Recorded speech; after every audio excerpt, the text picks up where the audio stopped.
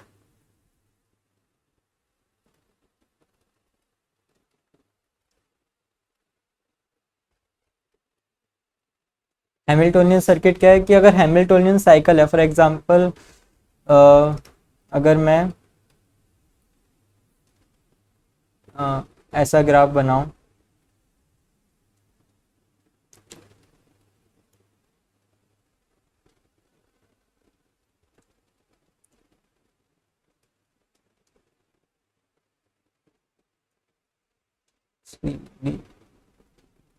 तो ये हैमिल्टोनियन है कि नहीं है, एक ही तरीका है, ट्रैवर्स करके देखना पड़ेगा। यहाँ से हो, यहाँ से शुरू करा, ऐसे गए, ऐसे गए, क्योंकि इसमें एच को कवर नहीं करना, सिर्फ और सिर्फ आपको वर्टेक्स को कवर करना है। तो ये देखो सारे वर्टेक्स कवर हो गए और वापस से यहीं पे ही आ गए। ठीक है, वापस से यहीं पे आ गए।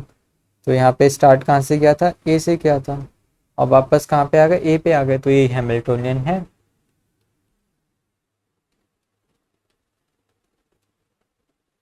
राइट, अगर हम यहाँ पे हैमिल्टोनियन साइकिल बोले तो क्या है,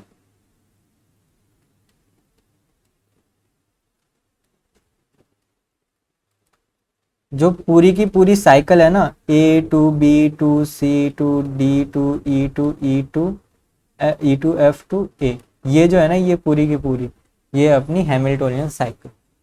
अब अगर इस साइकिल में से आप कोई भी एक एज को निकाल दो, राइट, कि अगर आपने बी और सी को निकाल दिया, मतलब कि आप किसी भी एक एच को माइनस कर दो, कि आप इस हैमिल्टोनियन साइकिल में से माइनस वन एच, कौन सी एज माइनस करो, कोई भी एक कर दो, एनी, तो आपको क्या मिल जाएगा, तो आपको मिल जाएगा हैमिल्टोनियन सर्किट। राइट, सही है, कि आपने कोई भी एक एच को माइनस कर दिया तो वो क्या मिल गया आपको, हैमिल्टोनियन सर्किट। तो फॉर एग्जांपल कि आपने सपोज करा कि आपने माइनस क्या करा था, बी सी, ये जो बी सी है ये आपने माइनस कर दिया, ये जो बी सी है वो आपने, जो बी सी एज है वो आपने माइनस कर दी, तो आपके पास क्या बचा, A F E D. Right, sorry उल्टा बोल दिया मैंने, माइनस वन एज नहीं, माइनस वन वर्टेक्स। तो आपने सपोज करो बी बी जो है ना वो माइनस कर दिया, तो आपके पास क्या बचा, A F E D C, A F E D C, तो ये क्या होगा आपके पास, हैमिल्टोनियन सर्किट। राइट, कि जो पूरी थी कवर्ड, जो पूरी क्लोज्ड थी, वो है आपके पास हैमिल्टोनियन साइकिल। और उस साइकिल में से अगर आपने कोई भी एक एच को रिमूव कर दिया या फिर एक वर्टेक्स को रिमूव कर दिया, वर्टेक्स ज्यादा ठीक है, तो बन गया आपका Hamiltonian circuit. Right, Hamiltonian circuit को ही बोल देते हैं हम हैमिल्टोनियन पाथ।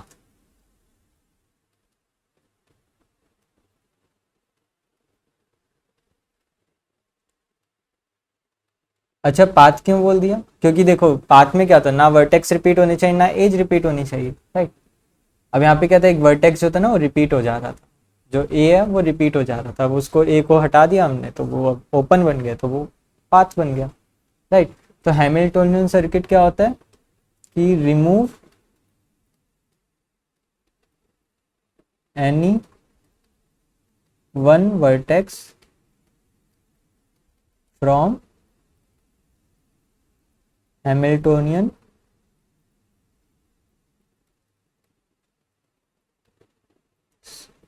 Cycle, right. अब इसमें कोई शॉर्टकट तो नहीं होता टू आइडेंटिफाई कि हैमिल्टोनियन है कि नहीं है, राइट। ट्रैवर्स करके ही देखना पड़ता है, पर इसमें एक ट्रिक होती है, वो ट्रिक मैं आपको बताता हूँ। And I am sure, IDEN,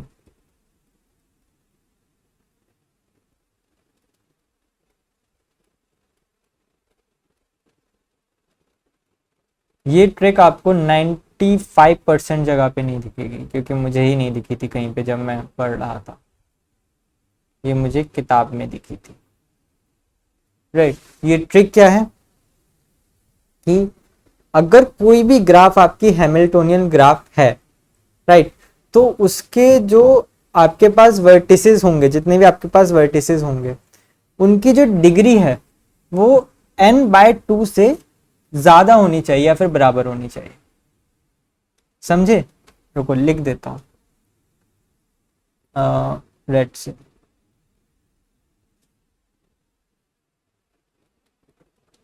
if a graph is Hamiltonian,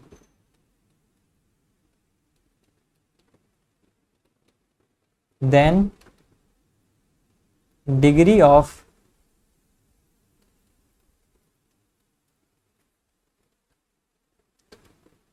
every vertices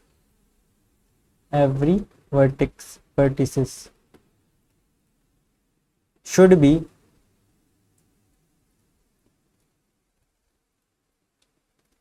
be at least n/2, जहां पे जो आपका n है वो क्या है, नंबर ऑफ वर्टिसेस, राइट। ये मैं नहीं कह रहा कि अगर सबकी डिग्री n/2 से ज्यादा या बराबर होगी तो वो हैमिल्टोनियन होगा, नहीं, I am not saying this, लिख देता हूँ एक्सप्लिसिटली, वरना आप फिर vice versa is not true.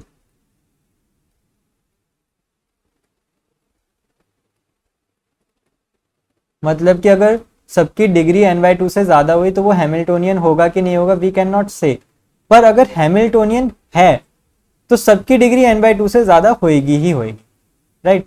एक अच्छी खासी ट्रिक है टू आइडेंटिफाई कि ग्राफ आपका हैमिल्टोनियन है कि नहीं है। बेसिकली हम इससे क्या ऑप्शन को कैंसिल आउट कर सकते हैं कि अगर आपके पास 4-5 ग्राफ हो और आपको पता करना हो कि इनमें से कौन सा हैमिल्टोनियन है, तो सबसे पहले उन ग्राफ्स की जो है ना वो डिग्री देखो, राइट। कि अगर किसी ग्राफ का में कोई भी एक वर्टेक्स है जिसकी डिग्री n/2 से कम है, तो मतलब वो तो हैमिल्टोनियन हो ही नहीं सकता, राइट।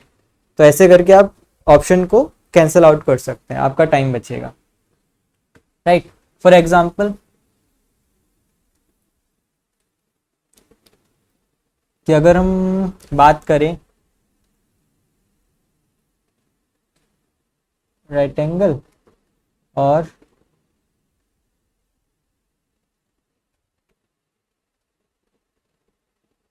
ट्रायंगल, नहीं, ठीक है, हाँ। फॉर एग्जाम्पल ये है ABCDEF, राइट।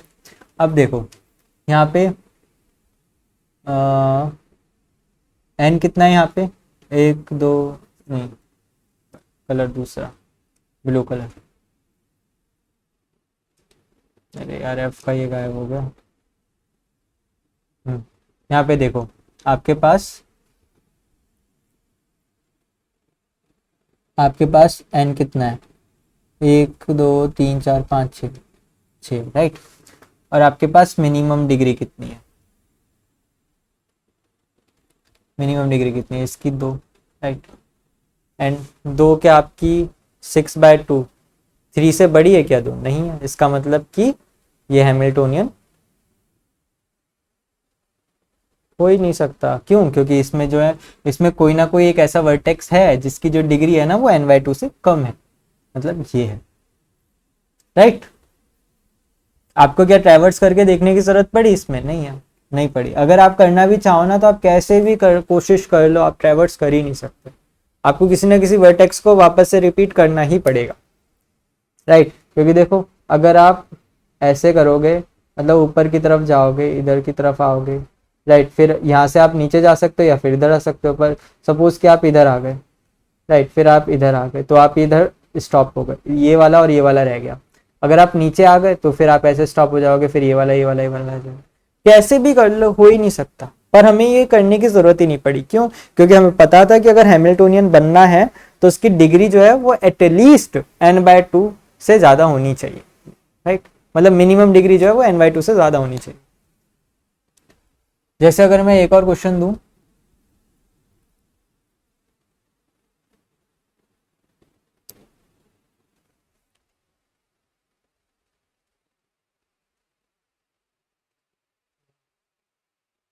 जो ऊपर लिया था वही ले लेते हैं।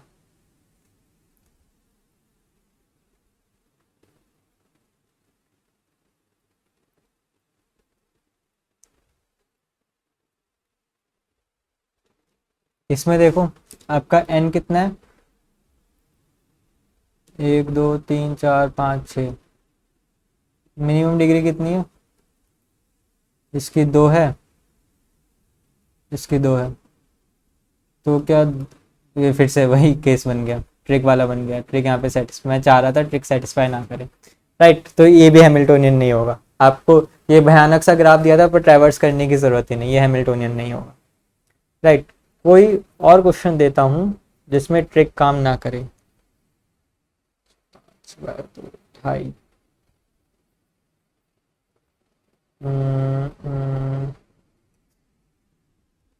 ट्रिक काम ना करे।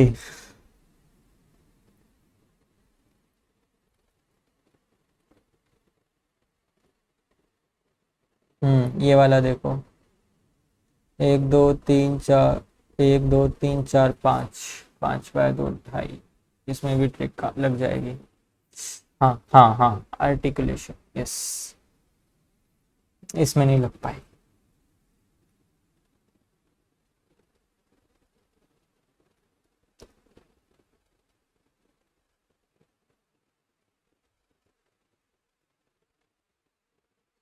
Yes, I got it.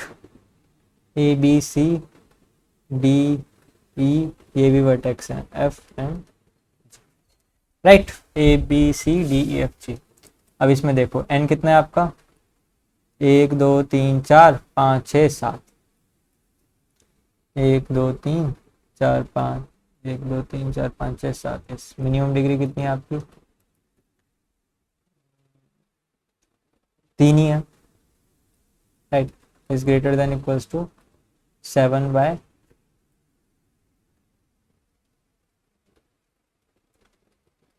3s are 6, right. मतलब 3, 3 हो जाएगा, राइट। 3 से बड़ी है, बिल्कुल सही बात है।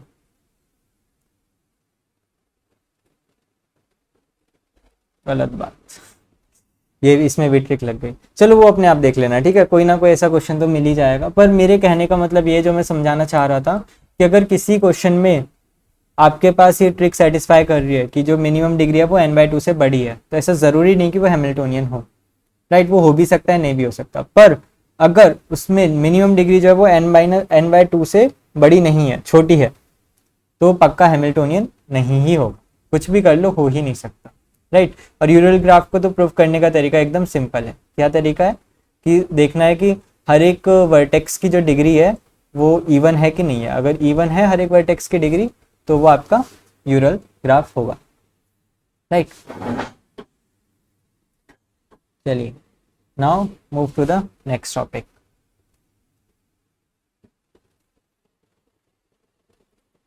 Planar graph.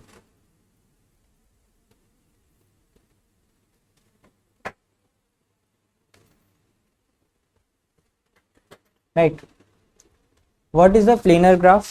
ऐसा ग्राफ जिसको आप एक पेपर पे, एक प्लेन पे ड्रॉ कर सको, सच डेट कि उसकी कोई भी एज जो है वो आपस में इंटरसेक्ट ना कर रही हो, राइट। वो प्लेनर ग्राफ है, राइट। कि मतलब ग्राफ सच डेट, नहीं, graph which can be drawn on a plane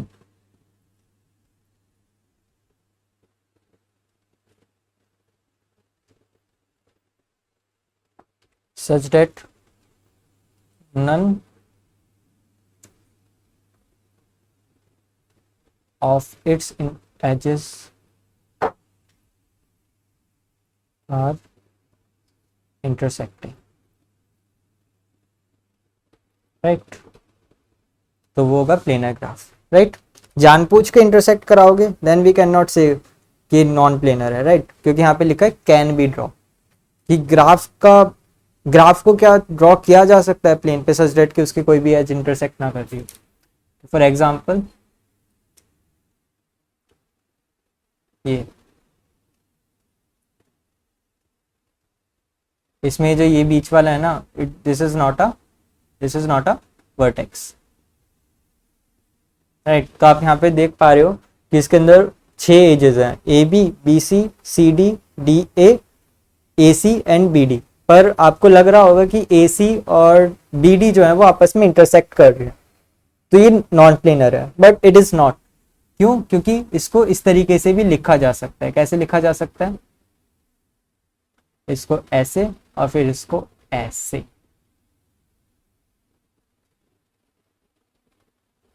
right. तो यहाँ पे देखो, यहाँ पे इस समय इसकी कोई भी एज जो है वो आपस में इंटरसेक्ट नहीं करती, और दोनों की दोनों जो है वो सेम ग्राफ है, राइट। तो that's why it is a planar graph. जबकि देखने से लग रहा था फर्स्ट टाइम में कि नॉन प्लेनर है। तो सिर्फ ग्राफ को देख के नहीं बताना होता कि वो प्लेनर है कि नॉन प्लेनर है। क्यों नहीं बताना होता? क्योंकि हो सकता है कि उसकी कोई ना कोई ऐसी पॉसिबिलिटी हो ड्रॉ करने की कि उसको आप प्लेनर के तरीके से ड्रॉ कर पाए, right. Are you getting it? चलिए अब कलर चेंज। अब अगर मैं स्टार्टिंग से बात करूं, अगर आपके पास सिर्फ एक ही वर्टेक्स है तो क्या आप इसका कभी प्लेनर ग्राफ बना सकते हैं? नहीं बना सकते। सॉरी, नॉन प्लेनर ग्राफ बना सकते हैं? नहीं बना सकते। तो वर्टेक्स 1 के जितने भी ग्राफ बनता है एक ही बनता है ट्रैवल ग्राफ, तो वो आपका ऑलवेज प्लेनर। सिमिलरली अगर आपके पास 2 वर्टेक्स हों तो उनसे 2 ही ग्राफ पॉसिबल है, एक ये और एक ये, राइट। इसके अलावा तो कोई पॉसिबल नहीं है, तो ये भी हमेशा प्लेनर रहेगा। अगर 3 का बनाना चाहें तो 3 से बहुत सारे ग्राफ बन सकते हैं। ऐसा बन सकता है, ऐसा, फिर ये बहुत सारे बन सकते हैं, राइट।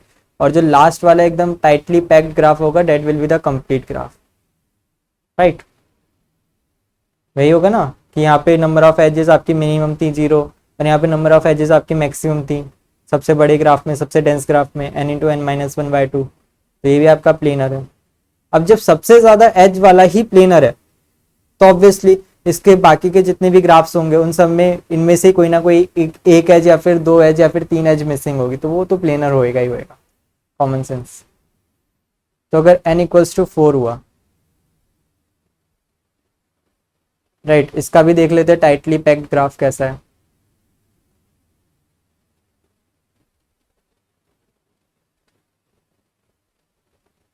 या इसको ऐसा, ये K4 ही तो था, राइट। तो इसका भी टाइटली पैक्ड ग्राफ हमेशा प्लेनर है। तो मतलब कि चार चार वर्टेक्सेस से भी जितने भी ग्राफ आपके बनेंगे वो सारे आपके प्लेनर ग्राफ होंगे।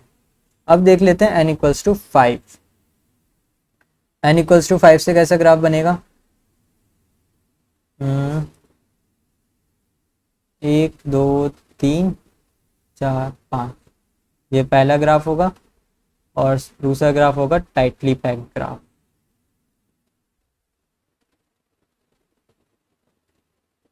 ठीक है, अब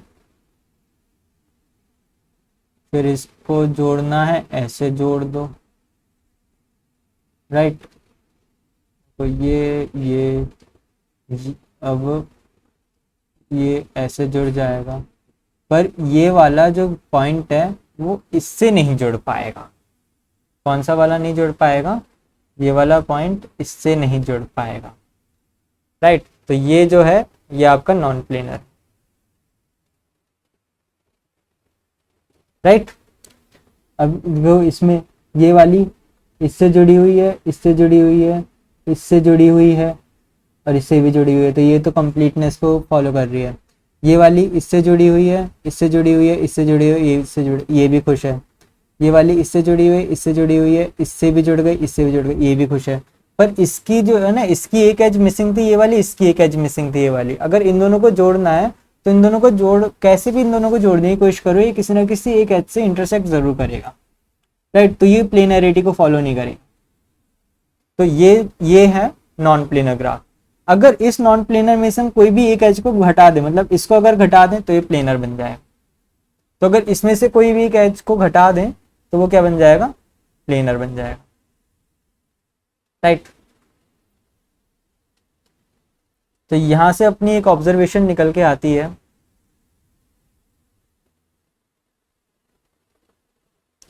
ऑब्जर्वेशन को हम किस पेन से लिख रहे थे? ब्लैक और blue.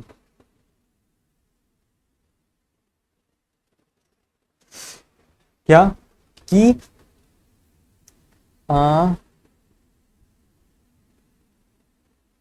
K5 is non-planar graph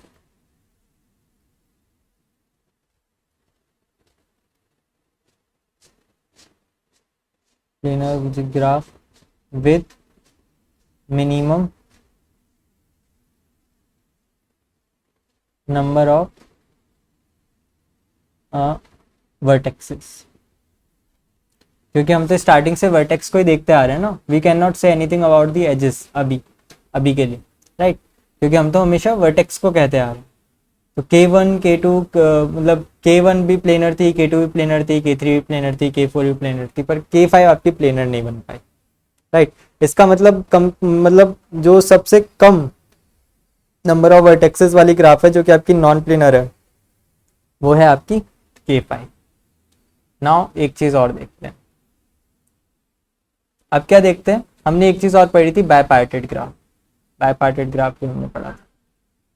बायपार्टेड में आपके पास प्लेनरिटी और देख लेते हैं एक बार, कि अगर बायपार्टेड या फिर अगर बायपार्टेड, complete बायपार्टेड,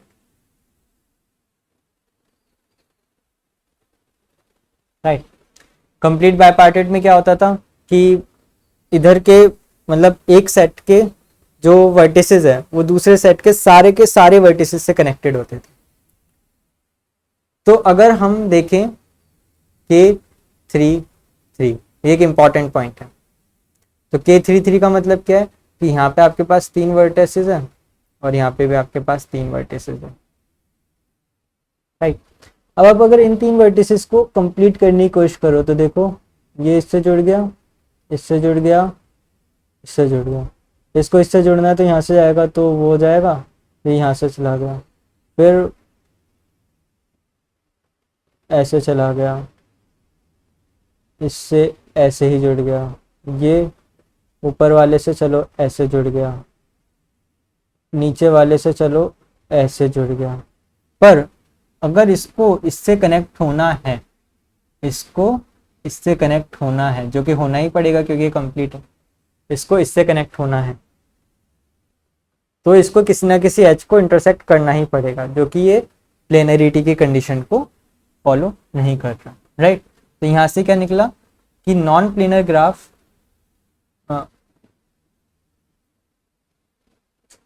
K3, 3 is non-planar graph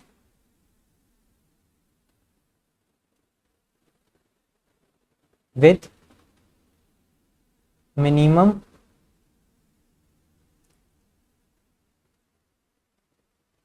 number of edges। क्यों? क्योंकि देखो K5 थी सबसे छोटी, पर उसमें एजेस कितने थे? 5 × 4/2, 2 2 4 5 2 10, 10 एजेस थे यहाँ पे, राइट। और यहाँ पे कितने एजेस हैं? यहाँ पे 3 × 3 = 9, राइट। तो अगर आपसे पूछा जाए which is the smallest non planar graph in terms of edges, तो आंसर क्या आएगा? K33। एंड अगर पूछा जाए कि which is the smallest non planar graph in terms of number of vertices, तो क्या पूछा जाएगा? तो क्या आंसर आएगा? K5, right. तो ये दोनों चीजें आपको याद रखनी। तो कंक्लूजन क्या है?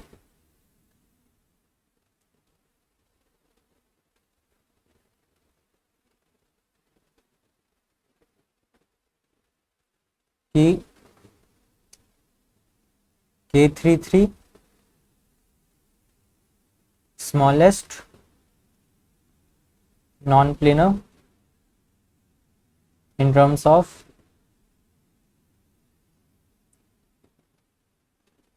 number of edges,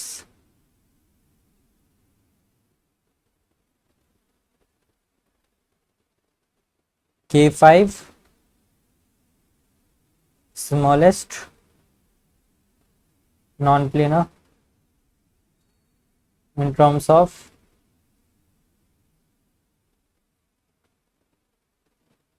number of vertices, right. अच्छा एक चीज और, जब हमने नंबर ऑफ एजेस को देखकर स्मॉलेस्ट निकालना था तो हमने कंप्लीट बायपार्टेड ही क्यों चुना? क्योंकि देखो बायपार्टेड में सबसे पहली कंडीशन क्या होती है कि सेम सेट में आपके एजेस नहीं होनी चाहिए, तो सेम सेट की एजेस तो वहीं से ही खत्म हो गई, राइट। अब सपोज करो कि आपकी एक तरफ 2 एज है, एक तरफ 2 वर्टेक्स है, एक तरफ 4 वर्टेक्स है, राइट। तो इसकी इससे कनेक्टेड होगी तो नंबर ऑफ एजेस ज्यादा है। अब अगर आपको नंबर ऑफ एजेस कम करनी है ना तो दोनों तरफ आपको इक्वल रखना पड़ेगा। तो 3 और 3 यहां से हमने लॉजिक लगाया था कि कंप्लीट बायपार्टेड, क्योंकि बायपार्टेड में सेम सेट के एजेस तो पहले ही खत्म हो गई और हमें नंबर ऑफ एजेस को ही कम करना था, राइट। तो K33 is the smallest non-planar graph in terms of number of edge and K5 is the smallest non-planar graph in terms of vertices। एक चीज और, ये जो दोनों हैं वो आपकी रेगुलर ग्राफ है, राइट। क्योंकि इसमें कितनी डिग्री है आपकी हर की 3 है और इसमें कितनी होगी आपकी n-1 4 होगी, right. Deleting any one edge from any graph make it planar, right. कि इन दोनों में से किसी भी ग्राफ का कोई भी एक अगर आपने एज डिलीट कर दिया तो वो क्या बन जाएगी? अपनी प्लेनर बन जाएगी, राइट। ये चीजें आपको प्लेनरिटी के बारे में ध्यान रखनी है। अब आइडेंटिफाई कैसे करना है कि कोई भी ग्राफ आपकी प्लेनर है कि नहीं है? एक ही तरीका है ड्रॉ करने का, इसका कोई शॉर्टकट नहीं है, ड्रॉ ही करना पड़ेगा। कि अगर आप ड्रॉ कर पा रहे हो सच दैट कि कोई भी एज आपस में इंटरसेक्ट नहीं करती तो वो आपकी प्लेनर होगी, वरना नहीं। एक एग्जाम्पल देखते हैं फिर आगे बढ़ते हैं। फेमस एग्जाम्पल,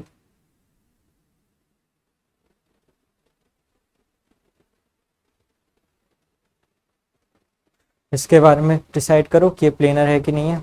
ABCDEFGH,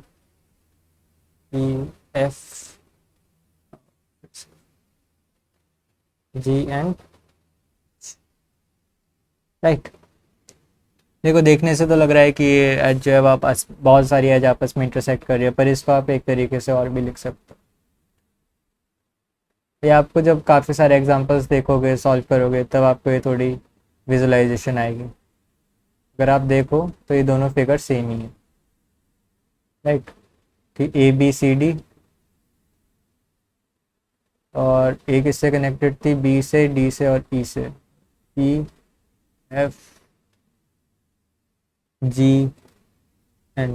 देखो दोनों की दोनों सेम है, राइट। और इस तरीके की फिगर्स को क्या बोलते हैं? आइसोमॉर्फिक बोलते हैं। अभी थोड़ी देर में हम पढ़ने वाले हैं। आइसोमॉर्फिक क्या होता है? एग्जैक्ट सेम ग्राफ है, बस देखने में अलग अलग है। जैसे ये है ना, ये दोनों एग्जैक्ट सेम ग्राफ है, बस दिखती अलग अलग है। एक थोड़ा ये एक प्लेनर दिख रही है, एक नॉन प्लेनर दिख रही है। ठीक है, तो ये वाली ग्राफ जो है वो क्या है आपकी, ये आपकी प्लेनर ग्राफ है। क्यों? क्योंकि क्योंकि आपने एग्जैक्ट इसी ग्राफ को एक ऐसे तरीके से ड्रॉ कर दिया कि इसकी कोई भी दो साइड आपस में इंटरसेक्ट नहीं करती। राइट, तो ये हो गया आपकी प्लेनर ग्राफ। और एग्जांपल्स देखने, अब क्या देखने, नाउ नेक्स्ट टॉपिक। अब प्लेनरिटी में एक ही और चीज आ जाती है, वो होता है आपका रीजंस। डेफिनेशन है बस। ठीक है, रीजन क्या होता है? रीजन दो तरीके के होते हैं, closed region and open region. Right, कि जैसे आपके पास कोई भी प्लेनर ग्राफ है, ये आपके पास प्लेनर ग्राफ है।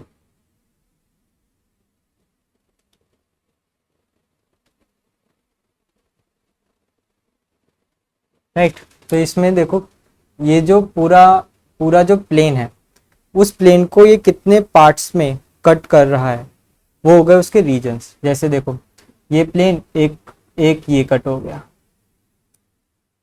राइट, एक ये कट हो गया, एक ये कट हो गया, और एक ये पूरा बाहर का रह गया। राइट, तो ये जो बाहर का है, ये क्या है आपका ओपन रीजन, और ये जो अंदर के ये जो तीनों हैं, ये क्या आपके क्लोज्ड रीजन।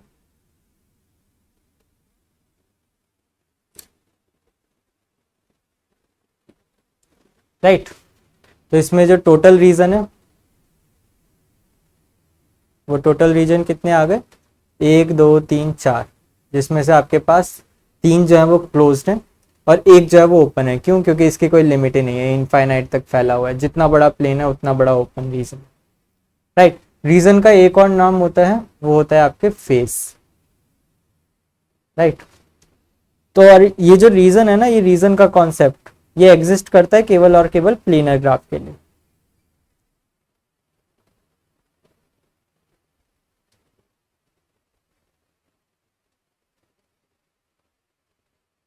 क्यों? क्योंकि जो नॉन प्लेनर ग्राफ होते हैं उनके तो एज ही आपस में इंटरसेक्ट कर रही है ना।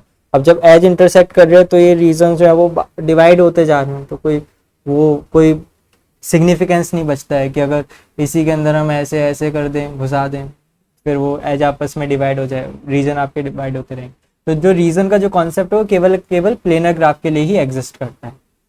राइट, इसी के ऊपर हमने एक फॉर्मूला बनाया, वो फॉर्मूला है हमारा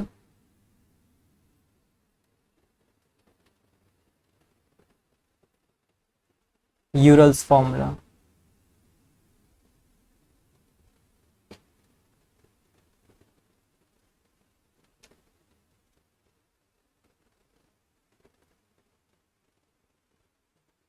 यूरल्स फॉर्मूला क्या होता है? E minus we plus 2 equals to R, ये होता है अपना यूरल्स फॉर्मूला। राइट, फॉर अ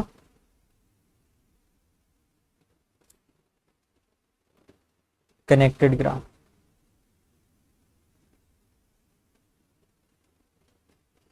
जहां पे जो ई है वो क्या है आपके नंबर ऑफ एजेस,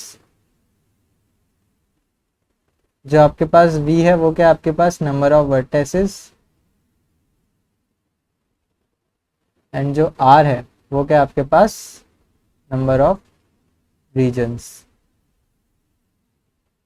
या फिर फेसेस। राइट, इसकी डेरिवेशन में हम नहीं जाते हैं, पर ये फॉर्मूला सबको ध्यान रखना है, क्योंकि इस फॉर्मूले से काफ़ी सारे क्वेश्चंस आपके पास पूछे जा चुके हैं और आगे भी पूछे जाएंगे। ठीक है, तो E minus we plus 2 equals to R. बस शर्तें क्या है कि आपका जो ग्राफ है वो कनेक्टेड होना चाहिए और प्लेनर तो होना ही चाहिए। अगर प्लेनर नहीं होगा तो रीजन्स का कॉन्सेप्ट ही एग्जिस्ट नहीं करता। राइट, अगर डिस्कनेक्टेड है तो क्या होगा? For a disconnected graph,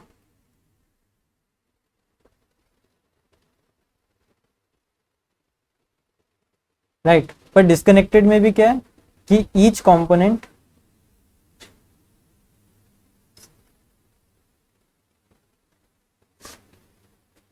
is planar, इस सारे के सारे जो कंपोनेंट है वो प्लेनर है। राइट। डिस्कनेक्टेड के अंदर, डिस्कनेक्टेड का क्या मतलब है कि उसके अंदर बहुत सारे कंपोनेंट्स होंगे ना, तो जितनी भी कंपोनेंट्स है ना वो सारे के सारे कंपोनेंट्स आपस में प्लेनर है।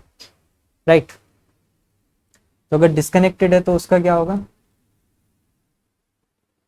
v minus e plus r minus k equals to 1।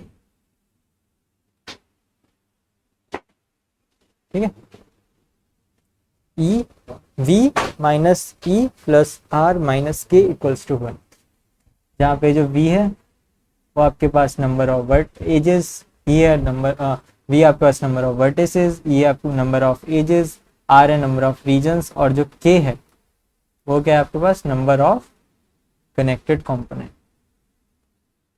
Connected component क्या होते हैं वगैरह सब कल अच्छे से डिस्कस कर चुके हैं, मतलब प्रीवियस लेक्चर में डिस्कस कर चुके हैं।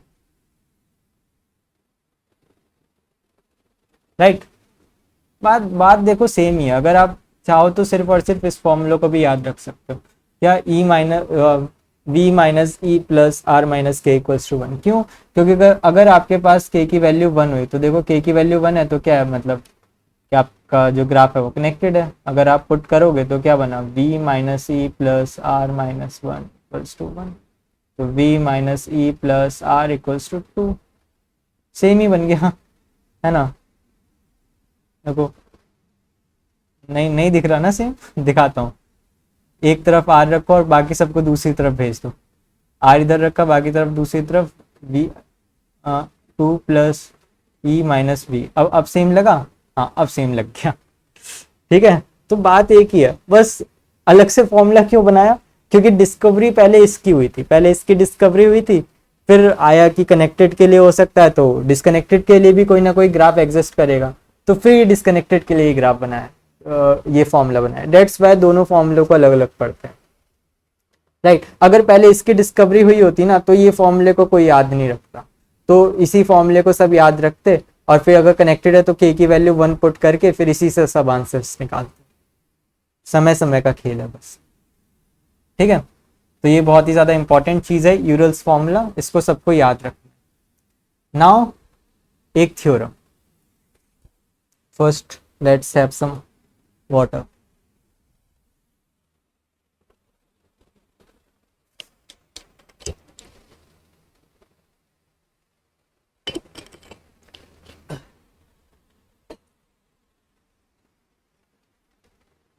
थ्योरम,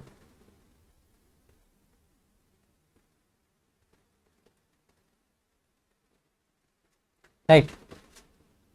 थ्योरम क्या है अपने पास प्लेनरिटी में, कि अभी हमने देखा रीजन्स क्या होते हैं, डिग्री ऑफ रीजन क्या होती है। थ्योरम से पहले एक और चीज की जरूरत पड़ेगी, degree of region.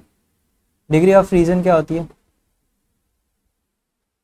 Degree of reason होती है, अब देखो वर्टेक्स की डिग्री क्या होती थी कि उससे कितनी नंबर ऑफ एजेस निकल रही है, उसी तरीके से रीजन की डिग्री क्या होगी कि उसको कितनी नंबर ऑफ एजेस सराउंड कर रही है, राइट, कवर कर रही है। नंबर ऑफ एजेस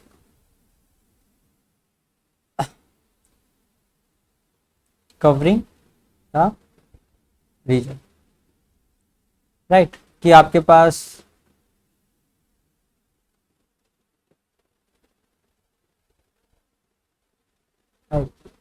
तो इसकी डिग्री कितनी हो गई, इसको हटा देते, नहीं सही, इसकी डिग्री कितनी हो गई 1 2 3 4, इसकी डिग्री कितनी हो गई 1 2 3 4, इसकी डिग्री कितनी हो गई 1 2 3, राइट। तो डिग्री ऑफ द रीजन्स क्या होते हैं, number of edges covering the region, right.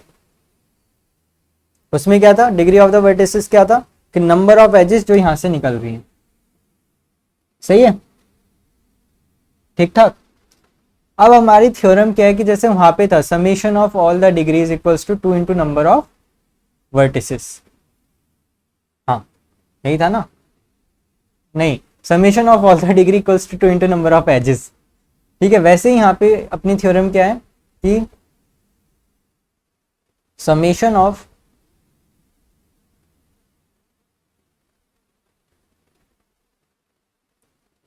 all the degree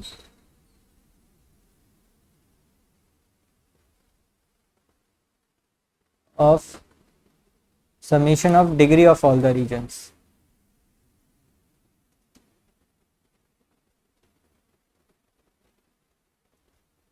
Summation of degree of all regions equals to 2 into number of edges. Right? Am I clear?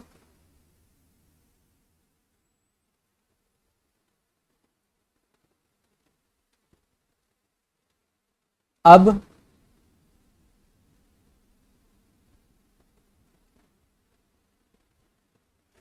जो 2 into ई है वो सबसे ज्यादा बड़ा है, राइट? अब summation of degree of the regions है, तो मतलब कि अगर D1, D2, D3, D4, Dn, right, कि आपके पास ये सारे n रीजन्स थे और उन n रीजन की जो डिग्री थी वो D1, D2, D3, D4 से लेके Dn तक ये थी, तो ये रहा होगा। बढ़िया। अब minimum degree of any region कितनी हो सकती है?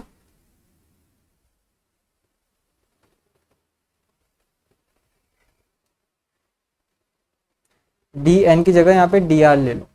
Suppose the number of regions are R, वरना n में कंफ्यूजन हो जाएगी क्योंकि n को हम हमेशा नंबर ऑफ वर्टिसेस लेते हैं ना। तो यहाँ पे R क्या है? Number of regions. और Dr क्या है? Degree of rth region, right. अब देखो minimum degree of any region कितनी होगी?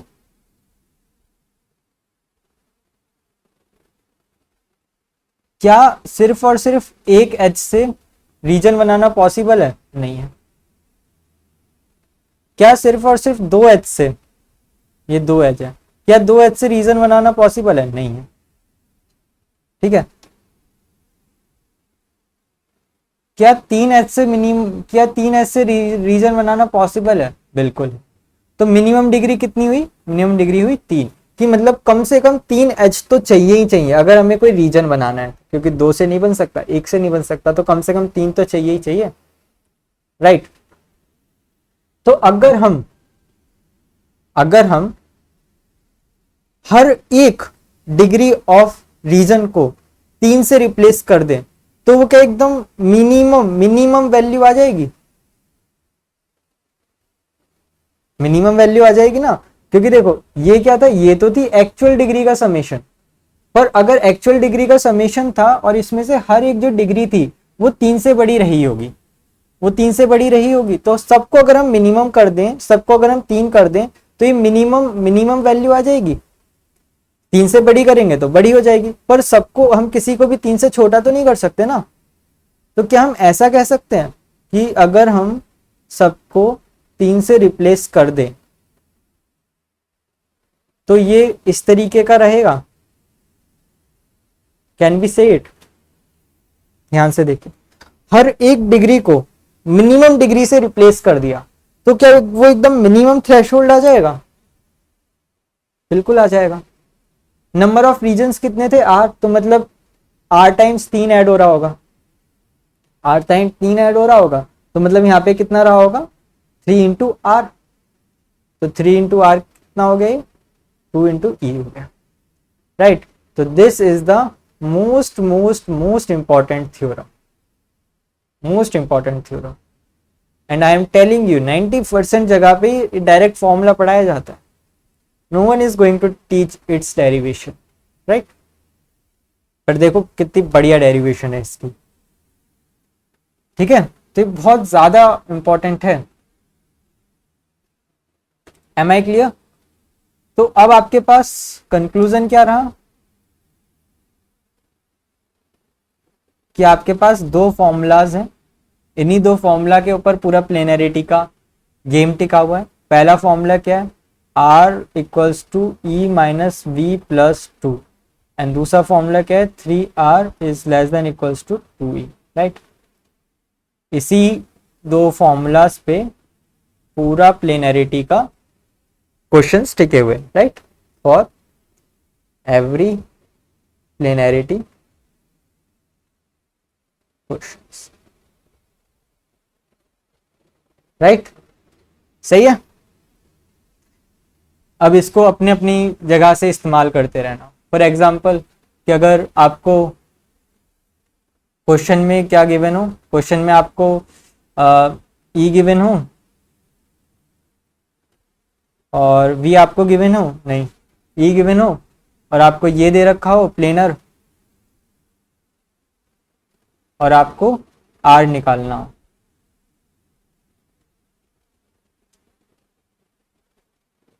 राइट, आर निकालना हो और ई गिवन हो, आर निकालना है, ई गिवन है, राइट, या फिर नहीं, वी निकालना है, ई गिवन है, वी निकालना है और प्लेनर है, राइट, इस तरीके का क्वेश्चन।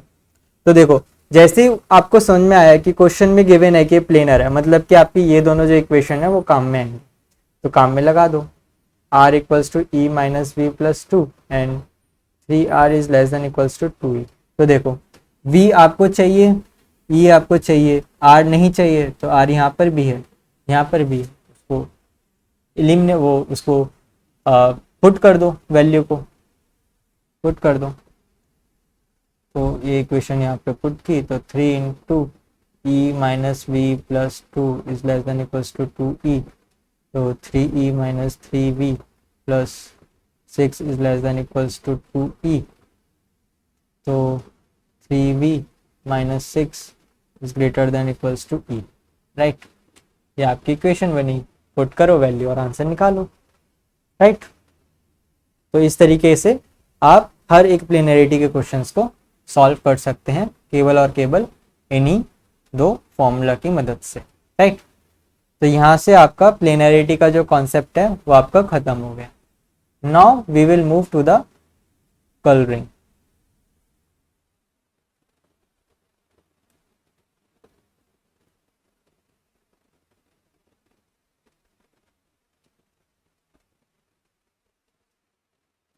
कितनी बड़ी वीडियो हो गई, 1 घंटे की हुई है। चलिए अभी तो और पढ़ सकते हैं, जब तक कि लैपटॉप बंद करने का नंबर ना आ जाए करते हैं काम। हॉस्टल में हो तो आई कैन नॉट से कि कब लैपटॉप बंद करना पड़ जाए, राइट। तो कलरिंग में, कलरिंग ऑफ द ग्राफ का क्या मतलब है कि हम क्या करना चाह रहे हैं, एज को कलर करना चाह रहे हैं, वर्टेक्स को कलर करना चाह रहे हैं, या फिर रीजन को कलर करना चाह रहे हैं। नहीं, हम कभी भी एज को कलर करने की कोशिश नहीं करते, राइट। हम किसको कलर करने की कोशिश करते हैं, या तो हम वर्टेक्स को कलर करने की कोशिश करते हैं या फिर हम रीजन को कलर करने की कोशिश करते हैं। तो कलरिंग ऑफ द ग्राफ में हम क्या कलर कोशिश करते हैं कि colouring of vertices of graph या फिर colouring of regions of graph, right. ये चीज़ हम नहीं पढ़ते हैं, ये हम नहीं पढ़ते हैं अपने सिलेबस में।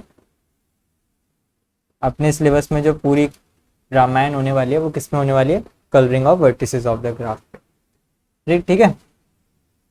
तो कलरिंग का मतलब होता क्या है, मतलब colouring of vertices of graph का मतलब क्या होता है, एसोसिएट,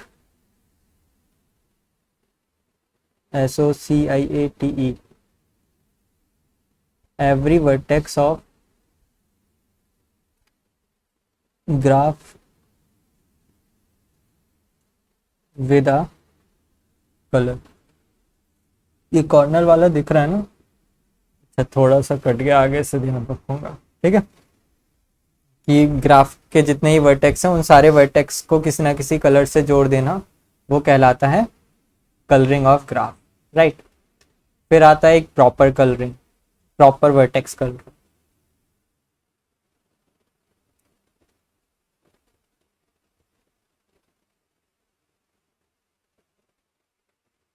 प्रॉपर वर्टेक्स कलरिंग क्या होता है? Associate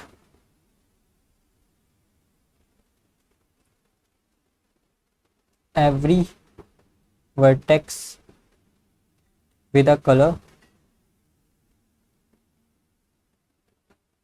such that no two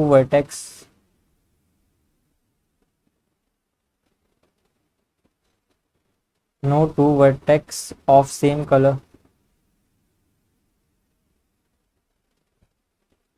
are adjacent, right? तो मतलब कि मतलब बेसिकली क्या फंडा था कि जो ग्राफ है उसमें बहुत सारे वर्टेक्स हैं और वर्टेक्स को हमें किसी ना किसी कलर से जोड़ना है, राइट? तो सिर्फ वर्टेक्स को किसी ना किसी कलर से जोड़ देना मतलब वर्टेक्स की कलरिंग करना।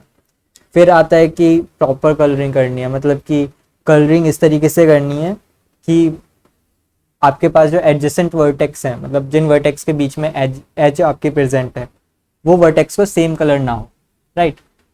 अब एक बात मेरे को आप बताओ, क्या एडजेसेंट एज में सेम कलर ना हो, इस कंडीशन को सेटिस्फाई करा के कलरिंग करना कोई बड़ी बात है? कोई बड़ी बात नहीं है। अगर आपके पास n वर्टिसेस हैं, आप n वर्टिसेस को n कलर्स दे दो, मतलब हर एक वर्टेक्स को आप अलग अलग कलर दे दो। एडजेसेंट तो छोड़ो, आपने किसी दो वर्टेक्स की कलर कॉमन नहीं करे, राइट? तो ये कलर देना कोई बड़ी बात नहीं है। तो बड़ी बात क्या है? बड़ी बात है मिनिमम नंबर ऑफ कलर देना, राइट? कि आप मिनिमम नंबर ऑफ कलर कितने दें कि एडजेसेंट वर्टेक्स के पास सेम कलर ना होने पाए, that is the main point, right?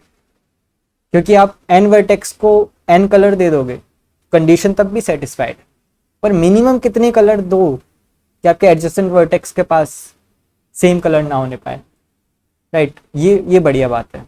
तो उसको हम बोलते हैं क्रोमेटिक नंबर।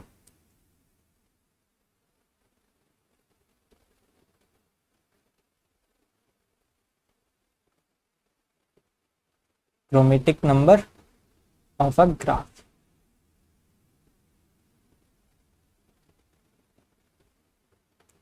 राइट? इसको मैं सिंपल लिख देता हूं, proper vertex colouring with minimum number of colour,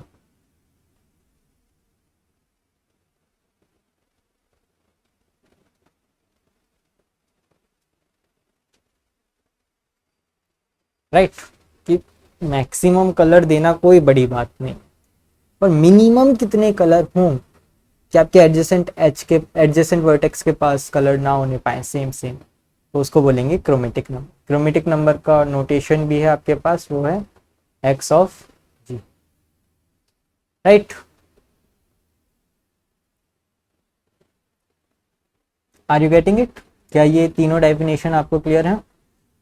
okay, तो चलिए अब क्रोमेटिक नंबर। तो हमें क्या मतलब पूरा गेम क्या है, अपने को क्रोमेटिक नंबर फाइंड आउट करने का पूरा गेम। कि कोई भी ग्राफ आपके पास गिवन हो, उसमें मिनिमम कितने नंबर ऑफ कलर्स होने चाहिए कि आपके पास एडजेसेंट एज के पास, एडजेसेंट वर्टेक्स के पास सेम कलर ना हो, that we have to find, right? अब जैसे कि एग्जाम्पल,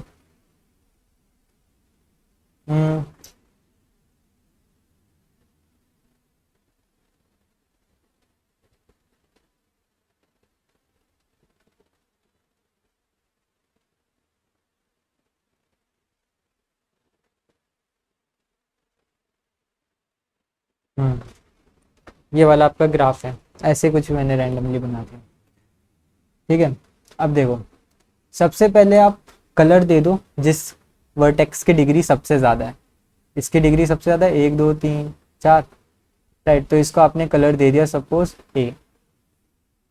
आपने इसको एक कलर दिया तो ए आप इसको नहीं दे सकते, ए आप इसको नहीं दे सकते, ए आप इसको नहीं दे सकते, ए आप इसको भी नहीं दे सकते, राइट? क्योंकि सारे के सारे एडजेसेंट।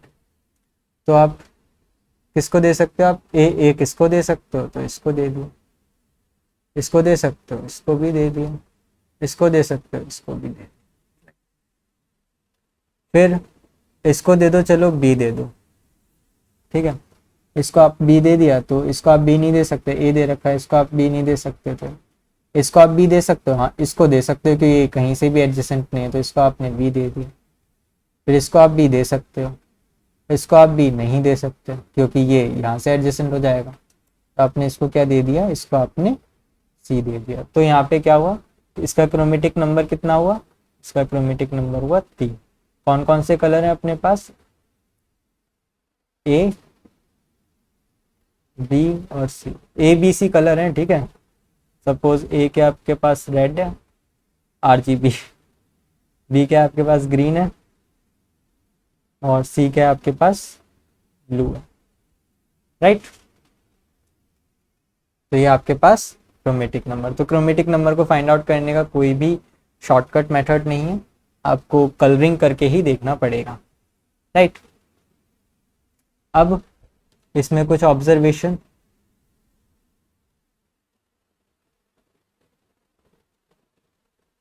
क्रोमेटिक नंबर में, क्रोमेटिक नंबर में सबसे पहले हम बात करते हैं कंप्लीट ग्राफ की, कि अगर कोई कंप्लीट ग्राफ है, PLET कंप्लीट ग्राफ, तो कंप्लीट ग्राफ में क्या होता है कि हर एक वर्टेक्स से जुड़ा होता है, राइट। तो मतलब आप किसी भी दो वर्टेक्स को सेम कलर दे ही नहीं सकते क्योंकि सारे वर्टेक्स तो आपस में जुड़े हुए हैं directly, right. Each pair of vertex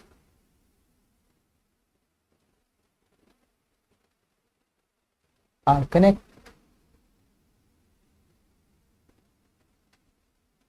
therefore we cannot give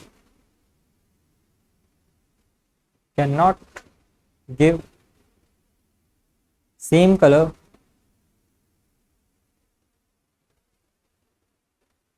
to any two vertex, right. क्योंकि सारे आपस में जुड़े हुए हैं, सारे एक दूसरे के एडजेसेंट है, तो आप दे ही नहीं सकते। तो अगर आप क्रोमेटिक नंबर फाइंड आउट करें complete graph of n vertex, तो कितना जाएगा, कितना जाएगा,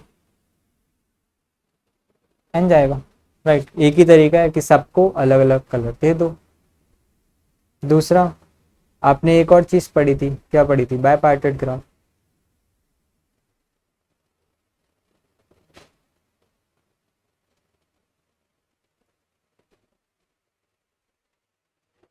बाय पार्टेड ग्राफ में क्या होता था कि जो एजेस होती थी,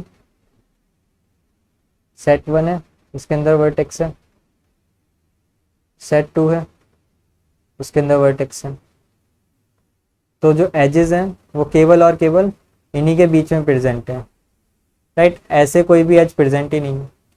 अब जब ये एज प्रेजेंट ही नहीं है तो ये सारे के सारे क्या हो गए, ये सारे के सारे आपस में नॉन एडजेसेंट हो गए, राइट। ये आपस में नॉन एडजेसेंट हो गए, तो नॉन एडजेसेंट हो गए तो इनको सेम कलर दे दो, राइट। सपोज रेड दे दिया, अब ये भी आपस में सारे नॉन एडजेसेंट है,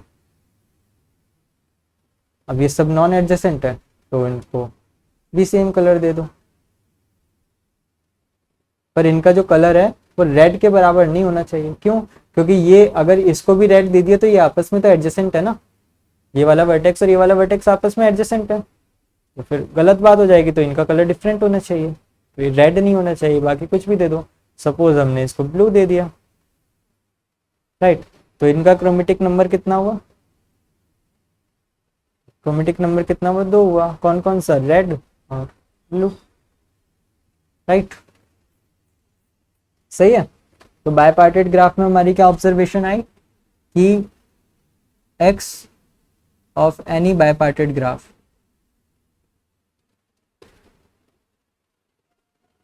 चाहे वो कंप्लीट हो कि नॉन कंप्लीट हो, कैसी भी हो, वी डोंट केयर, कितना होगा, कितना होगा, 2 होगा हमेशा, राइट। यहां से एक बहुत अच्छी खासी थ्योरम है,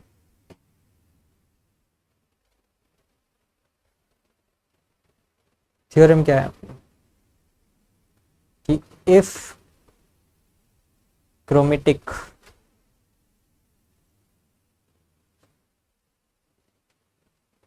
number of any graph is 2, then it is bipartite, right? Vice versa is also true.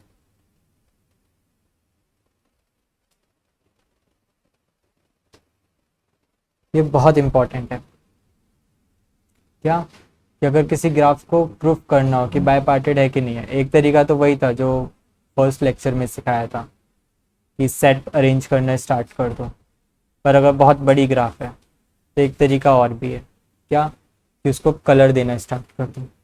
अगर क्रोमेटिक नंबर ग्राफ का 2 आ रहा है तो वो बायपार्टेड होएगा ही होएगा, right.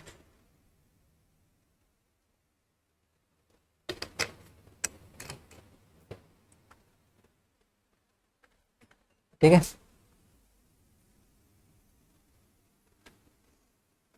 Now one more, third.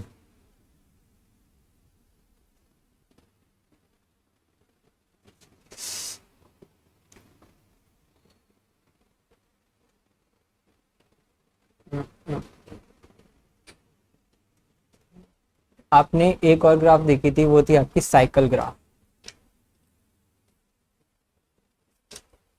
Right. Cycle graph को किस चीज से नोट करते थे हम, CN से नोट करते थे, राइट। अगर देखो CN में आपका जो N है वो आपका E1 हुआ, राइट। E1 हुआ तो देखो किस तरीके की बनेगी, इस तरीके की, राइट। अब अगर इसमें आप इसको रेड देते हो तो इसको रेड नहीं दे सकते, इसको रेड नहीं दे सकते, इसको रेड दे सकते हो तो दे दिया, तो इसको आप ब्लू दे दिया, राइट। तो जो अगर आपका एन जो है वो E1 है तो इसका क्रोमेटिक नंबर कितना होगा, हमेशा 2 होगा, राइट। अगर जो N है वो आपका ऑड है तो देखो अगर ऑड है तो किस तरीके का बनेगा, इस तरीके का बनेगा, सपोज 5 का बना लेते हैं, 7 का बना लेते हैं, कैसा ही बना लो। तो देखो अगर आपने इसको रेड दिया तो इसको रेड नहीं दे सकते, इसको नहीं दे सकते, इसको दे दिया, फिर इसको नहीं दे सकते, एडजस्टेंट हो जाएगा, तो ब्लू देना पड़ेगा, रेड, ग्रीन देता हूँ, ग्रीन पेन से ब्लू लिख रहा हूँ। फिर इसको ग्रीन नहीं दे सकते, इसको भी, इसको दे सकते, इसको दे सकते, पर अगर आपने इसको दे दिया तो इसको ग्रीन नहीं दे सकते, राइट। इसको ग्रीन दिया होता तो इसको ग्रीन नहीं दे सकते, तो मतलब कि यहाँ पे तीसरा कलर आपको इंट्रोड्यूस करना ही पड़ेगा, राइट। तो अगर आपके पास जो एन की संख्या है वो ऑड है, मतलब number of vertices is odd, right, तो इसका क्रोमेटिक नंबर कितना रहेगा, हमेशा 3 रहेगा। Am I clear? चलिए नाउ नेक्स्ट, एक और ग्राफ के बारे में आपने देखा था, वो क्या था अपना, ट्रीज। ट्री भी एक तरीके का ग्राफ ही तो होता है, minimal connected graph is called tree, मतलब चलो ट्री में बाद में जाएंगे, ठीक है। ट्री का, या फिर ट्री में जब बाद में जाएंगे तो बाद में उसका क्रोमेटिक नंबर पढ़ा देंगे, चलो बता देता हूँ यहाँ पे, वरना फिर क्रोमेटिक नंबर कहीं मिस ना हो जाए। ट्री क्या होता है, मिनिमल कनेक्टेड ग्राफ, या फिर इसका और क्या कह सकते हैं, only single path exist between 2 vertices, right, या फिर no cycle present। एक ही बात है कि मतलब कि अगर आपके पास ग्राफ है, वो ग्राफ आपका एकदम मिनिमल कनेक्टेड है। मिनिमल कनेक्टेड से क्या मतलब है कि अगर उस ग्राफ में से अब अगर कोई भी एज आपकी निकाल दी जाए तो ग्राफ आपका डिस्कनेक्ट हो जाएगा। तो जो छोटे से छोटा कनेक्टेड ग्राफ है ना, जिसमें से अगर कोई भी अब अगर आपने एज निकाल दी तो वो डिस्कनेक्ट हो गया, वो ट्री कहलाएगा। या फिर ग्राफ जिसके हर एक 2 वर्टेक्स का, कोई भी 2 वर्टेक्स उठा लीजिए, उसके बीच में हमेशा एक ही पाथ एग्जिस्ट करेगा, एक से ज्यादा पाथ एग्जिस्ट नहीं करेगा, सिंगल पाथ, तो वो ट्री है। या फिर कोई भी ग्राफ उठा लीजिए, अगर उसके अंदर साइकिल नहीं बन पा रही है तो वो आपका ट्री है, राइट। तो अगर वो आपका ट्री है तो उसका जो आपका क्रोमेटिक नंबर है वो कितना आएगा, आपका हमेशा 2 आएगा, राइट। अभी इसको प्रूव मैं अभी नहीं करवाता हूँ, जब ट्री पढ़ेंगे ना तब करवाऊंगा, तब ज़्यादा फील आएगी, ठीक है। नाउ एक और ऑब्जर्वेशन, राइट, इसको तो ये बहुत ही ज़्यादा ज़रूरी ऑब्जर्वेशन है और इसको सबको याद रखना है, क्या कि एवरी प्लेनर ग्राफ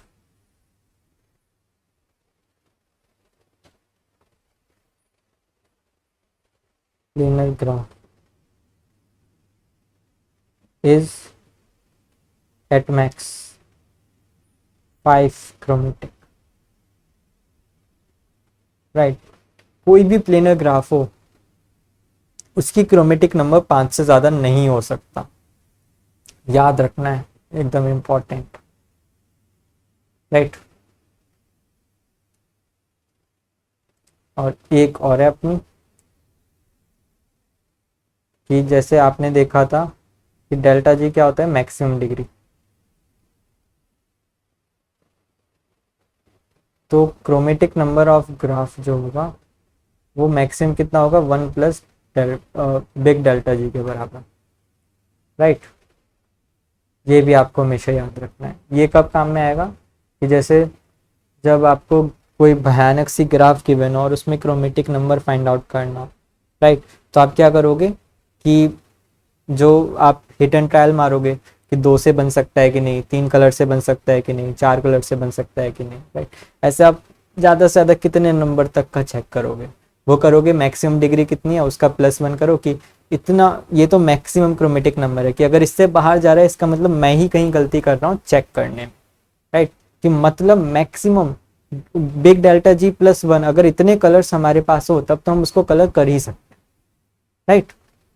तो ये एक बहुत अच्छी खासी ऑब्जर्वेशन है जो कि सबको याद रखनी ही रखनी है, राइट। तो यहाँ पे अपने कलरिंग का जो कॉन्सेप्ट है वो कंप्लीट हो चुका है। Now we will move forward to next concept. अब ट्रीज पे बात आई थी तो अब हम ट्रीज के बारे में ही पढ़ लेते हैं पहले।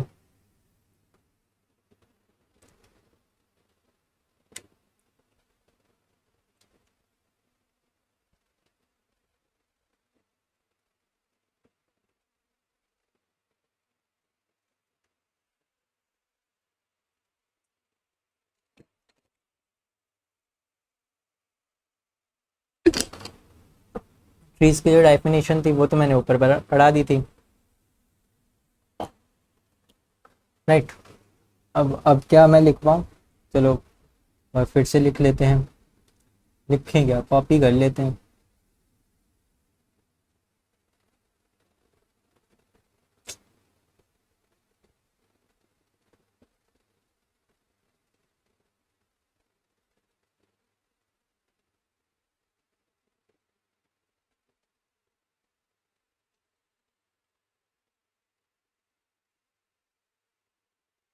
कि मिनिमल कनेक्टेड ग्राफ हो, मिनिमल कनेक्टेड ग्राफ क्या होता है कि अगर उसमें से ही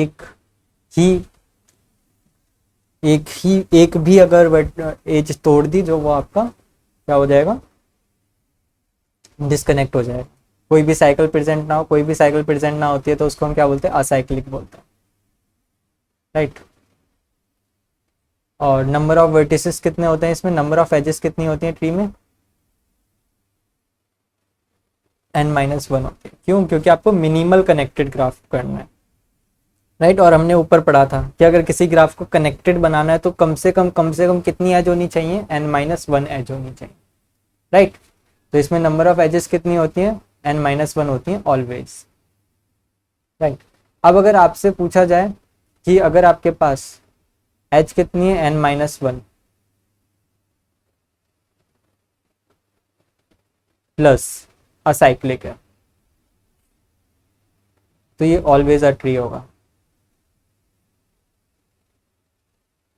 बिल्कुल ट्रू है, बिल्कुल ट्रू है। क्यों, क्योंकि देखो याद करो फर्स्ट लेक्चर में हमने पढ़ा था, फर्स्ट में सेकंड में कहीं तो पढ़ा था कि मैंने कहा था कि अगर किसी ग्राफ को कनेक्टेड बनाना है, मतलब कोई कनेक्टेड ग्राफ बनाना है तो कम से कम n-1 एज तो हमें चाहिए ही चाहिए।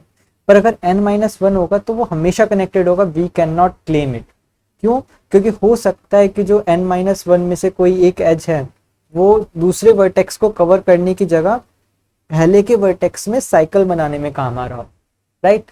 तो अगर हमें ये कहा जाए कि n-1 एजेस हैं पर कोई साइकिल नहीं बन रही, तो वो हमेशा कनेक्टेड रहेगा, right. And it is the minimal connected, and minimal connected ही क्या होता था? ट्री होता था, राइट।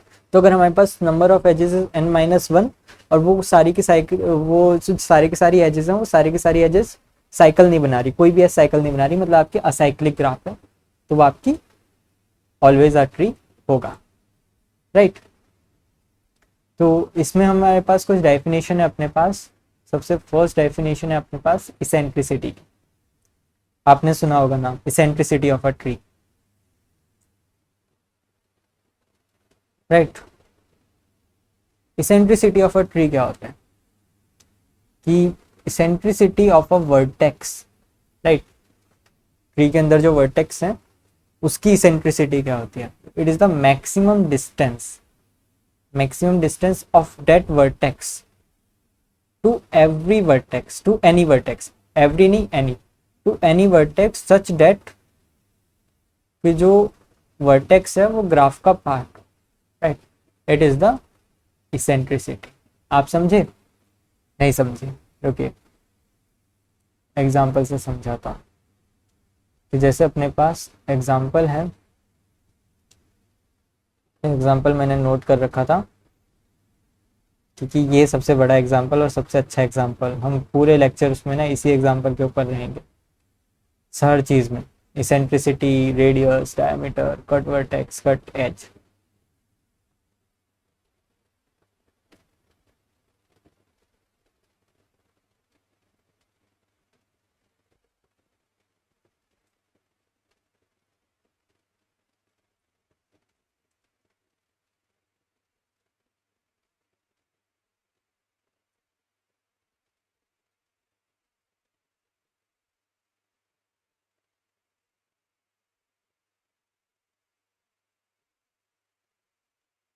ठीक है, जे पी एफ आई जे जे,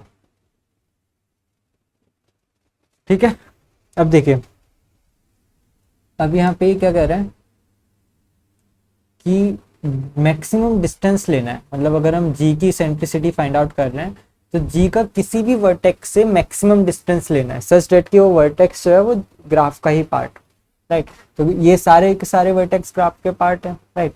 तो देखो, अगर जी का ई से डिस्टेंस लिया जाए, मतलब कि ये जो v है ये तो अपना g है, पर अगर v आए सपोज e है, तो ये डिस्टेंस की वैल्यू कितनी आएगी? 1 आएगी, राइट।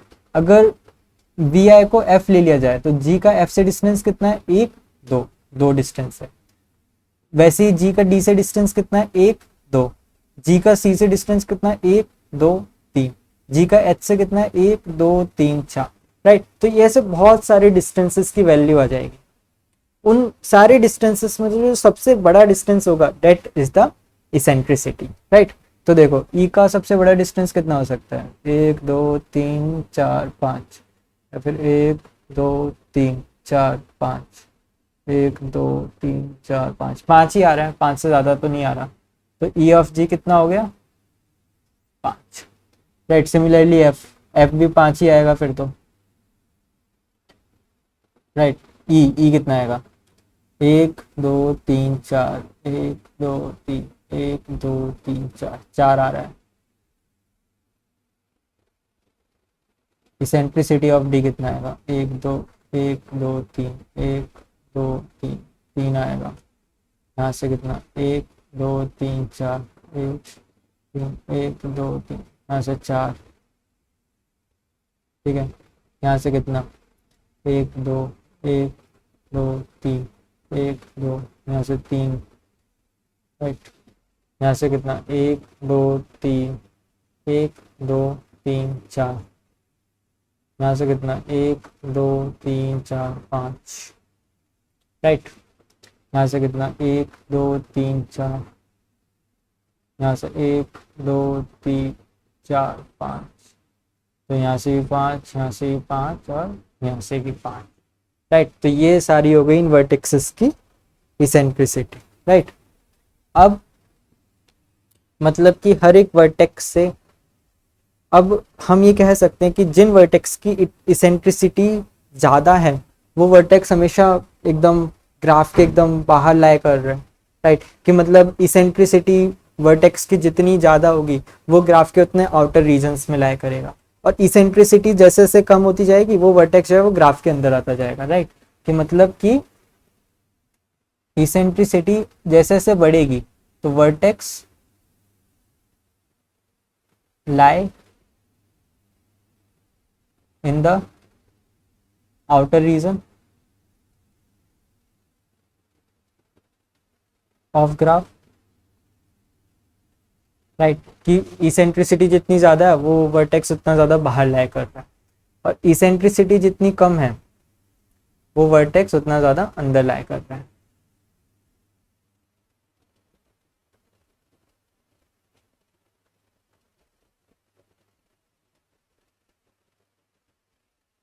राइट। क्लियर है। तो अगर इसेंट्रिसिटी जो है वो आपकी मिनिमम हुई, राइट, तो क्या हम कह सकते हैं कि अगर इसेंट्रिसिटी एकदम मिनिमम है उस वर्टेक्स की तो जो वर्टेक्स है वो ग्राफ के सेंटर में ही होगा। क्यों? क्योंकि वर्टेक्स जैसे जैसे बाहर जा रहा है उसकी इसेंट्रिसिटी बढ़ती जा रही है, क्योंकि देखो यहाँ पे बाहर वालों की इसेंट्रिसिटी 5 5 5 है, फिर 4 आ गई तो अंदर आ गया, फिर 3 आई तो वो अंदर आ गया, राइट। अगर 2 होती तो वो और अंदर होता वर्टेक्स, राइट। तो अगर इसेंट्रिसिटी मिनिमम है तो vertex should be at the centre reason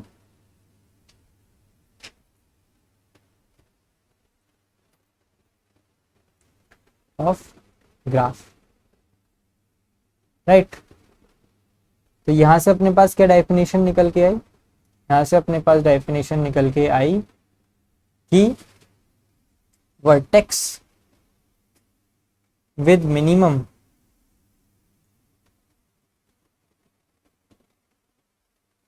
eccentricity is called center of the tree, right.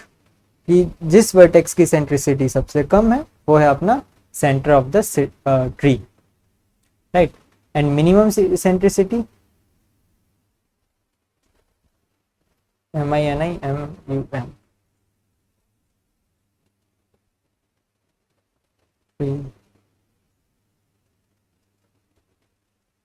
city is called radius of the tree। Yes, tree की भी रेडियस एग्जिस्ट करती है, राइट। मतलब देखो जोग्राफिकली थोड़ा सोचने की कोशिश करो कि आपके पास बहुत सारे वर्टेसेस है, वो वर्टेसेस जितने बाहर हैं उनकी सेंट्रिसिटी उतनी ज़्यादा है, इसेंट्रिसिटी कम होती जा रही है तो जो वर्टेसेस है वो सेंटर की तरफ कन्वर्ज होते जा रहे हैं, राइट। इसेंट्रिसिटी जिसकी सबसे कम है वो एकदम मिनिमम पे लाया कर रहा है, तो वो एक तरीके ऐसा बहुत सारे वर्टेसेस हो तो एक तरीके की थोड़ी सर्कल जैसी फिगर नहीं बन रही। तो जो एकदम सेंटर पे है इस वर्टेक्स जिसकी सेंट्रिसिटी सबसे कम है तो वहां से सेंट्रिसिटी जितनी होगी वो उस सर्कल का सेंटर होगा, है कि नहीं। और अगर मिनिमम इसेंट्रिसिटी को डबल कर दे तो डायमीटर बन जाएगा, नहीं ऐसा नहीं होता, यहाँ पे ट्विस्ट है, राइट। क्या? कि मिनिमम इसेंट्रिसिटी तो रेडियस होता है, तो डायमीटर क्या होता है? डायमीटर होता है मैक्सिमम इसेंट्रिसिटी, राइट। सही है ना। आउटर मोस्ट पॉइंट से जितना डिस्टेंस है मैक्सिमम वही तो डायमीटर होगा, क्योंकि देखो अगर सर्कल होता है, अगर सर्कल से किसी भी एक पॉइंट से किसी भी दूसरे पॉइंट का मैक्सिमम डिस्टेंस निकालना हो तो कितना होगा? डायमीटर के बराबर होगा, क्योंकि डायमीटर के ऊपर आने लगेगा तो डिस्टेंस कम होने लगेगा, डायमीटर के नीचे जाने लगेगा तो डिस्टेंस कम होने लगेगा, राइट। तो मैक्सिमम डिस्टेंस कितना होगा? 2 इंटू रेडियस मतलब डायमीटर होगा, राइट। सेम फिलोसफी इधर भी। क्या? कि minimum eccentricity is called radius of tree and maximum eccentricity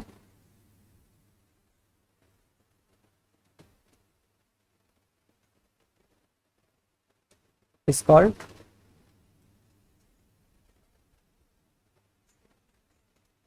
diameter of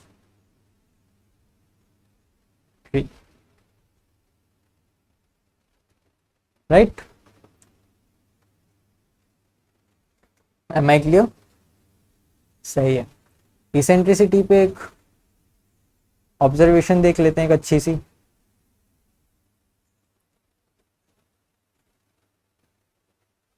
eccentricity पे एक ही ऑब्जर्वेशन है अपने पास कि every tree has either one और टू डायमीटर, सॉरी डायमीटर नहीं, centre, sorry sorry sorry sorry, centre, right. कि हर एक ट्री की या तो एक सेंटर होगा या फिर दो सेंटर होगा, राइट।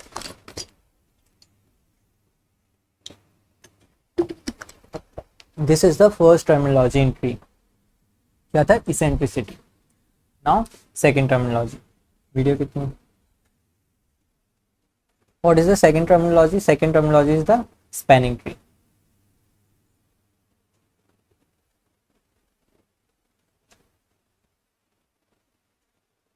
राइट। स्पैनिंग ट्री क्या होता है? जो पहली बार सुन रहे हैं स्पैनिंग ट्री को, वो थोड़ा ध्यान से सुनिएगा, कंफ्यूजन हो सकती है। सबसे पहली चीज, ट्री तो वो हैगा ही होएगा क्योंकि नाम में ही है ट्री, राइट। तो a tree is spanning tree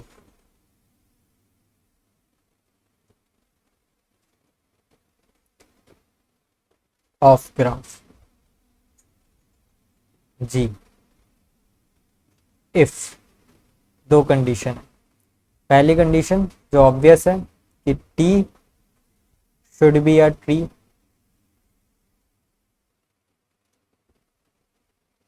second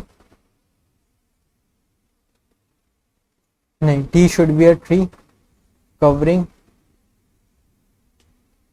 all vertices,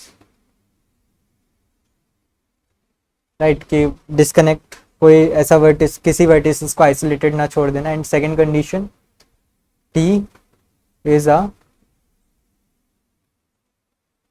सब ग्राफ ऑफ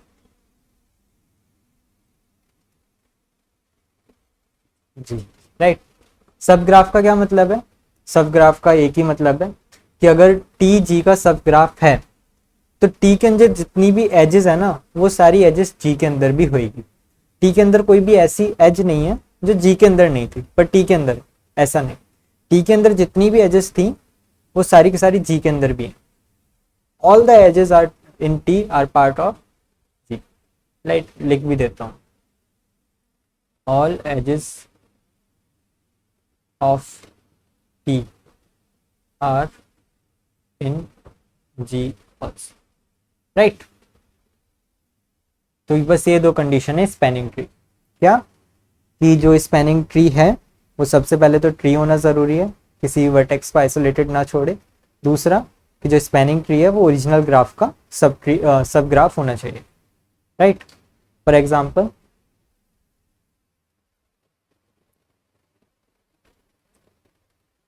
कि अगर हमारे पास ग्राफ है कुछ ऐसी,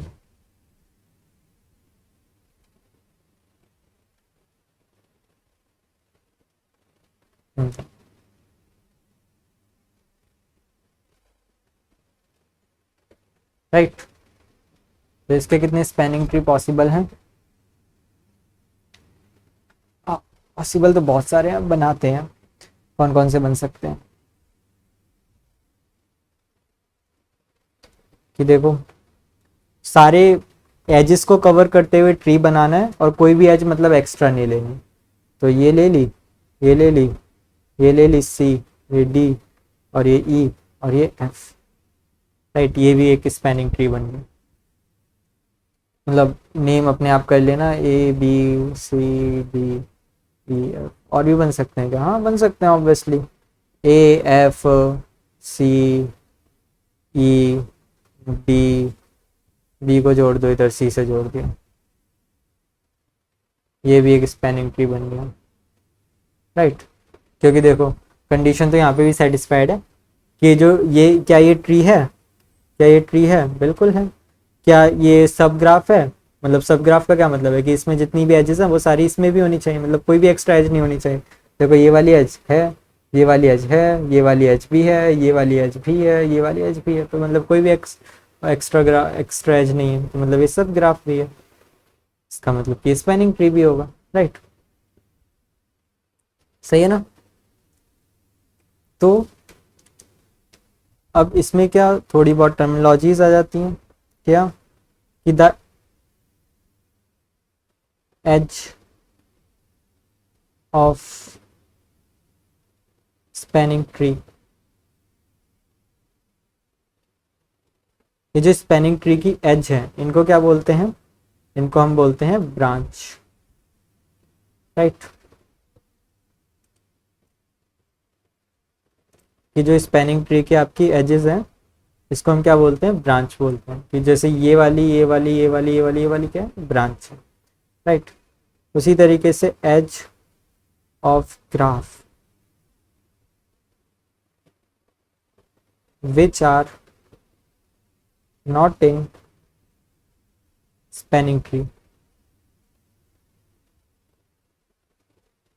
उसको हम क्या बोलते हैं, उसको हम बोलते हैं कॉर्ड, राइट। जैसे अगर इसमें हम बात किया जाए तो ब्रांच कौन सी है, ब्रांच है आपकी A B, B C, C D, D E और ई एफ, राइट। और आपकी कॉर्ड कौन सी है, तो ग्राफ की वो वाली एजेस जो कि ट्री में नहीं आ रही वो आपकी कॉर्ड होंगी। तो देखो ये वाली आ रही है, बी सी आ रही है, ये वाली नहीं आ रही, B F,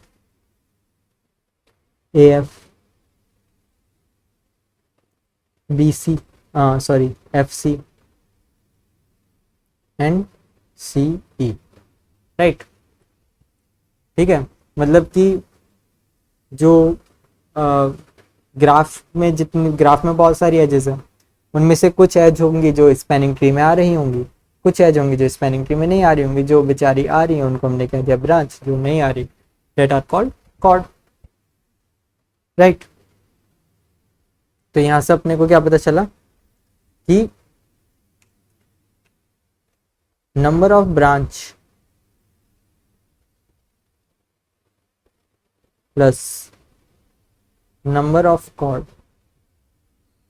is equals to total number of edge, right. क्योंकि हर एक एज या तो ब्रांच है या तो कॉर्ड है, या तो स्पैनिंग ट्री में है या तो नहीं है तो वो ब्रांच है, नहीं है तो वो कॉर्ड है। अच्छा एक चीज और, यहाँ का मतलब ये नहीं है कि वो एज किसी ना किसी भी स्पैनिंग ट्री में आ गई, किसी भी पॉसिबल स्पैनिंग ट्री में आ गई then it will be a branch, no, it is relative to a particular spanning tree, right. लिख देता हूं,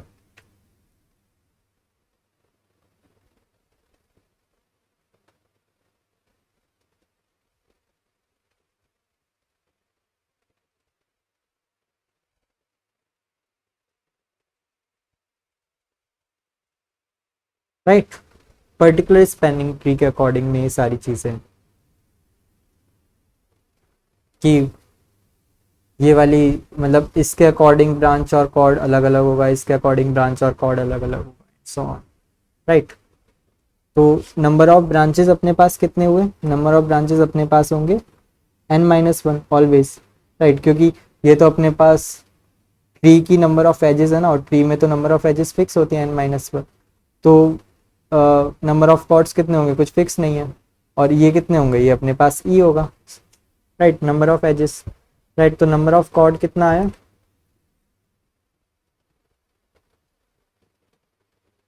नंबर ऑफ कॉर्ड कितना आया, वो आया e-n+1, right.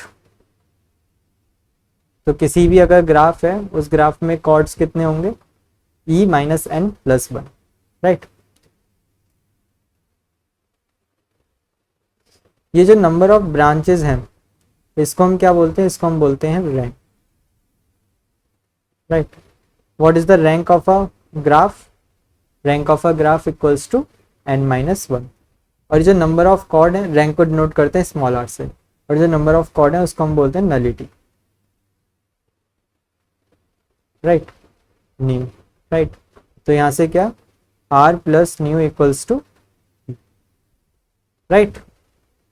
And this is known as rank nullity theorem.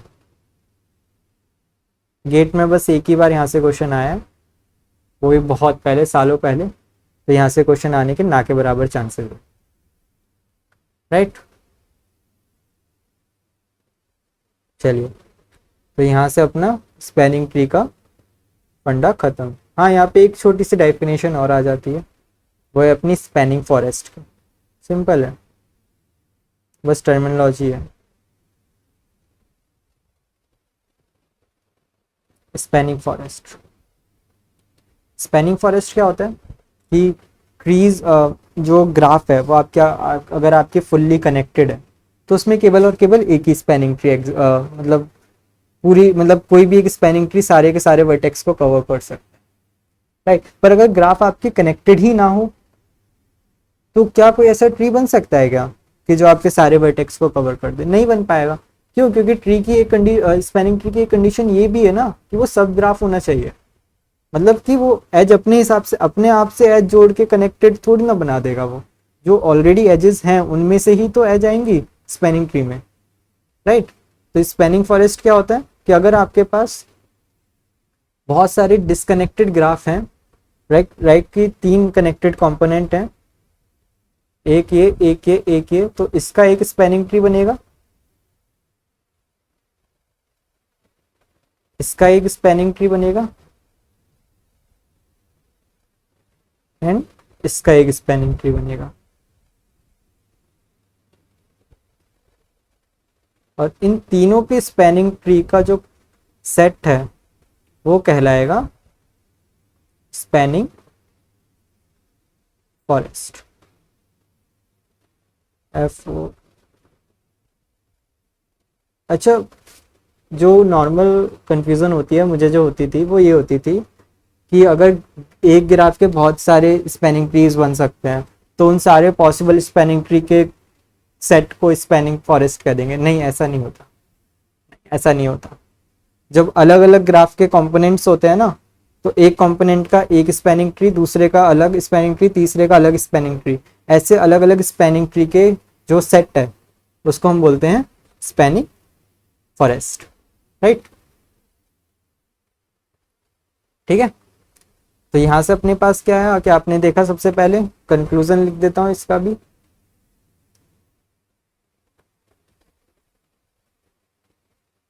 कि यहाँ पे क्यों, कौन कौन से फॉर्मूलाज आपने पढ़े? 3 फॉर्मूला आपने पढ़े। फर्स्ट रैंक, जिसको आर से नोट करते हैं, which is equals to n-1। दूसरा नलिटी, जिसको न्यू से नोट करते हैं, which is equals to e-n+1। And तीसरा r plus nu equals to e, right? ठीक है, एम आई क्लियर? तो यहाँ पे अपना ट्रीज का कॉन्सेप्ट कंप्लीट होता है। अब हम करेंगे, अब हम पढ़ेंगे कनेक्टिविटी को। बहुत सारी connectivity, vertex connectivity, edge connectivity, right, matching number, ये सारी चीज़ें आज ही करें कि अगले लेक्चर में करें? 7:20 आज ही कर लेते हैं।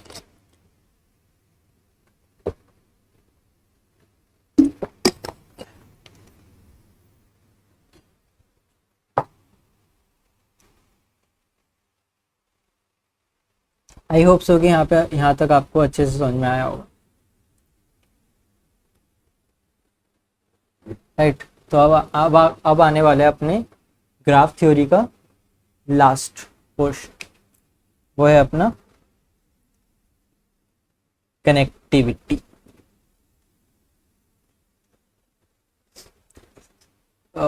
धीरे धीरे जाते हैं आगे, इससे डायरेक्ट कनेक्टिविटी पे नहीं। सबसे पहले हम पढ़ेंगे कट सेट। ध्यान से सुनिएगा, यहाँ पे कंसंट्रेशन अपना अच्छा रखिएगा, right? Cut set of H.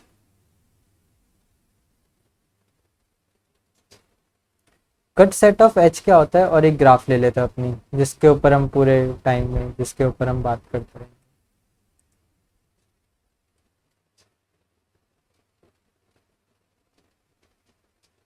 Sorry,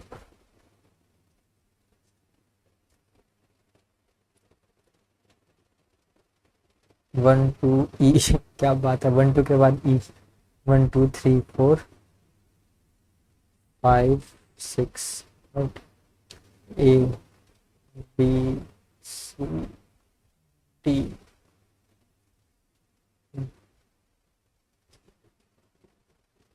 right. ये A B C D F G H I क्या है, ये आपकी एजेस हैं, और 1 2 3 4 क्या है, आपके वर्टिसेस हैं, राइट। तो देखो कट सेट क्या होता है, कट सेट कि सबसे पहले तो ग्राफ जो है वो आपका कनेक्टेड होना चाहिए, राइट। कनेक्टेड ग्राफ में एज, एक second,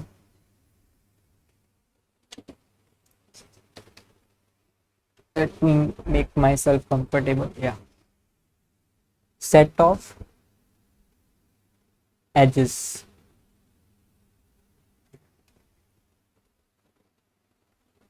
set of edges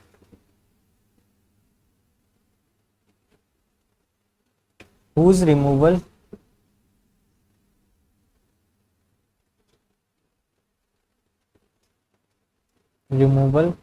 from graph will make it disconnect, right. कि मतलब कि ऐसे सेट एजेस का सेट जिसको अगर हम ग्राफ में से रिमूव कर दें तो जो ग्राफ है वो आपकी डिस्कनेक्ट हो जाए, such that no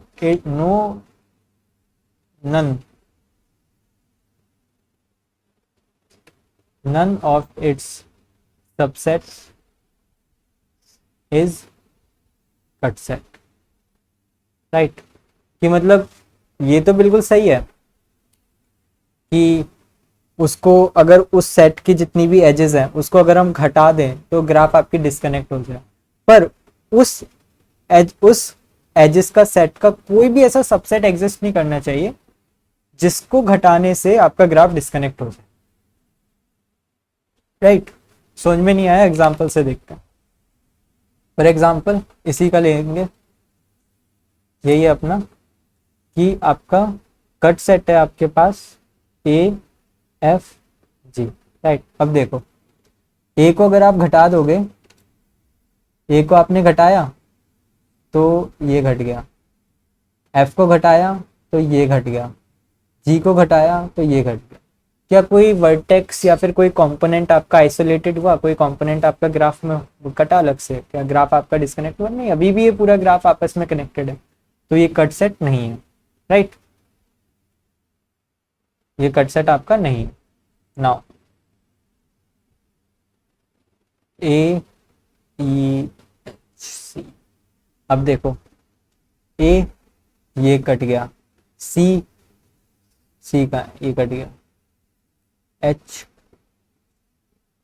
A C H E, H ये कट गया, ई ये कट गया। देखो क्या ग्राफ आपका डिस्कनेक्ट हुआ? यस हो गया। देखो एक कंपोनेंट आपका ये अलग हो गया और ये बीच में ऐसा कोई रिलेशन नहीं बचा, तो दूसरा कंपोनेंट आपका ये हो गया, तो डिस्कनेक्ट तो हो गया।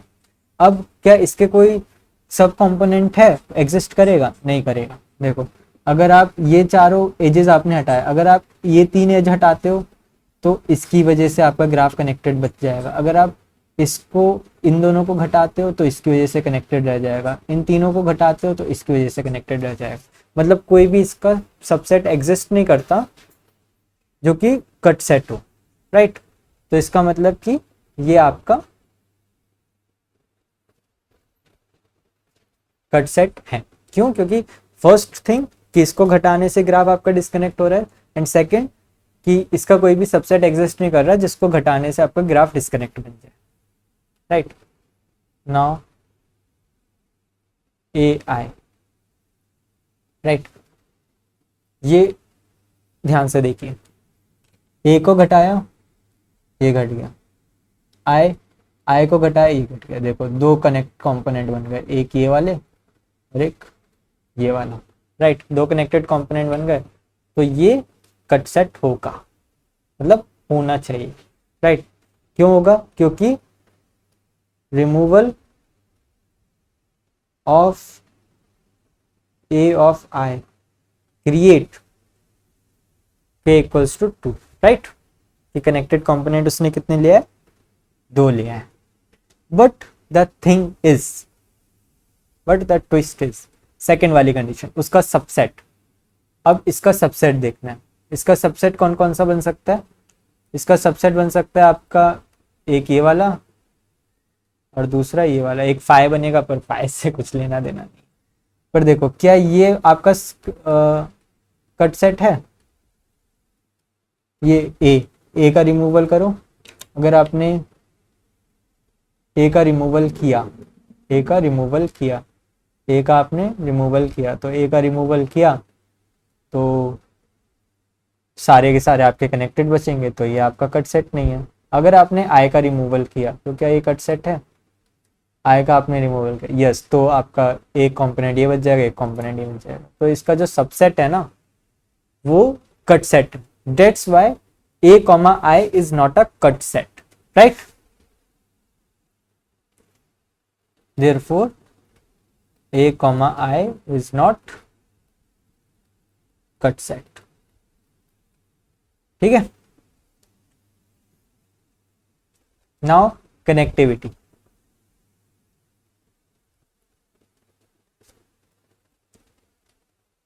इसको मैं इरेज नहीं करता हूँ, इसको ऐसे ही रहने देता हूँ ताकि यहाँ पे मैंने लिखा भी है तो आपको थोड़ा रेफरेंस मिल जाए।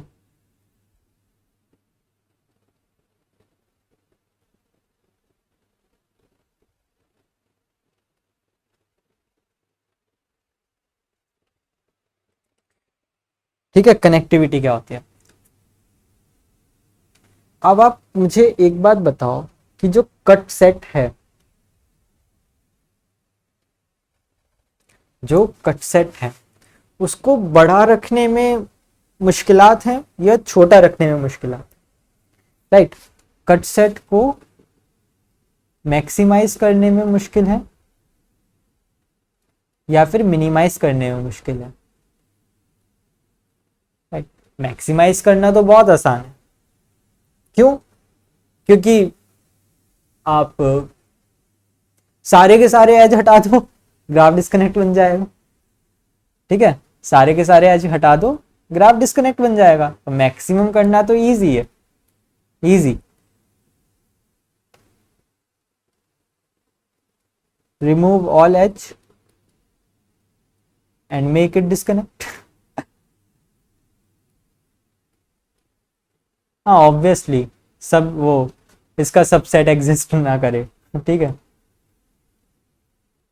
तो मैक्सिमम कट सेट नाम की चीज तो पढ़ने से कुछ फायदा नहीं है, एग्जिस्ट नहीं करती। क्यों? क्योंकि उसमें तो कोई बात ही नहीं है कि सारे के सारे हटा दो डिस्कनेक्ट कर जाएंगे। पर मिनिमम में बात है ना कि कम से कम कितना एजेस हटाएं कि ग्राफ आपका डिस्कनेक्ट हो जाए, right.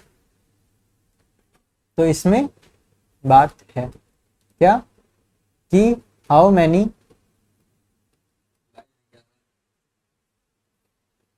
minimum number of edges we should remove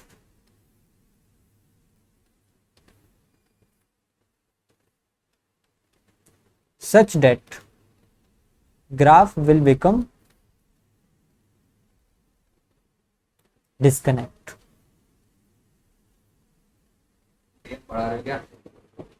right. कि कट सेट है, कट सेट का क्या डेफिनेशन है कि उन सारे एजेस को अगर हम माइनस कर दें ग्राफ में से तो जो ग्राफ है वो आपका डिस्कनेक्ट बन जाएगा, राइट। सच डेट की कट सेट का कोई भी प्रॉपर सबसेट, या इसमें एक शब्द और ऐड कर लेते, proper subset. Proper subset cut set ना हो, राइट। अब कट सेट को बड़ा करने में मुश्किल है कि छोटा करना मुश्किल है? बड़ा करना तो बहुत आसान है, सारे के सारे एजेस रिमूव कर दो, आपका ग्राफ डिस्कनेक्ट हो जाएगा। पर छोटा करना मुश्किल है कि कम से कम कितने एजेस आपके रिमूव करें कि जो ग्राफ है वो आपका डिस्कनेक्ट हो जाए, राइट। तो that is the main thing. तो this is the connectivity. What is the connectivity? कम से कम कितना एज को रिमूव करें, मीन्स कम से कम कितना एज को रिमूव करें, मतलब कि स्मॉलेस्ट जो कट सेट होगा उसका साइज कितना हो, साइज ऑफ या फिर नंबर ऑफ एजेस, इसको काट दो, सिर्फ नंबर ऑफ एजेस ही लिखते हैं.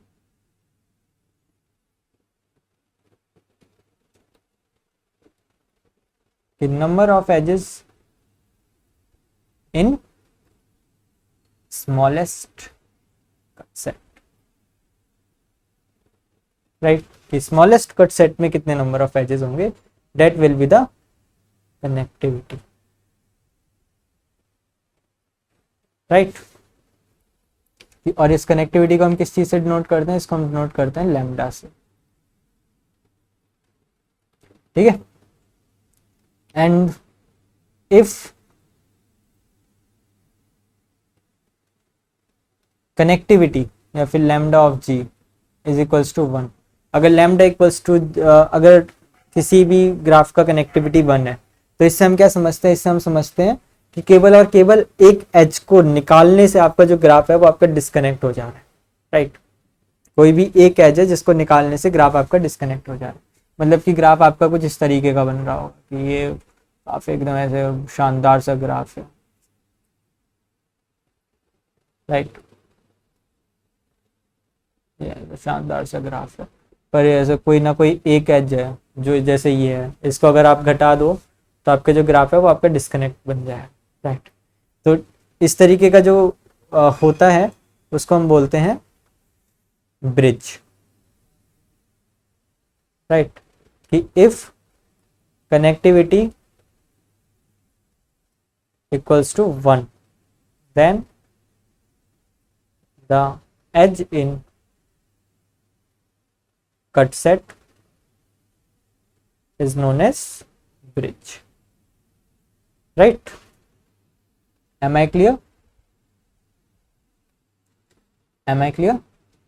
चलिए, अब इसमें ब्रिज हो गया. चलिए नाउ नेक्स्ट कट सेट पे चलते हैं, वह है अपना वर्टेक्स. अब ये कितने घंटे का हो गया? 2 घंटे का हो गया. चलिए पार्ट 3 में अब इतना ही, थोड़ा सा और बचा है, वो पार्ट 4 में कंप्लीट करेंगे, ठीक है. Bye bye, all the very best for your preparation.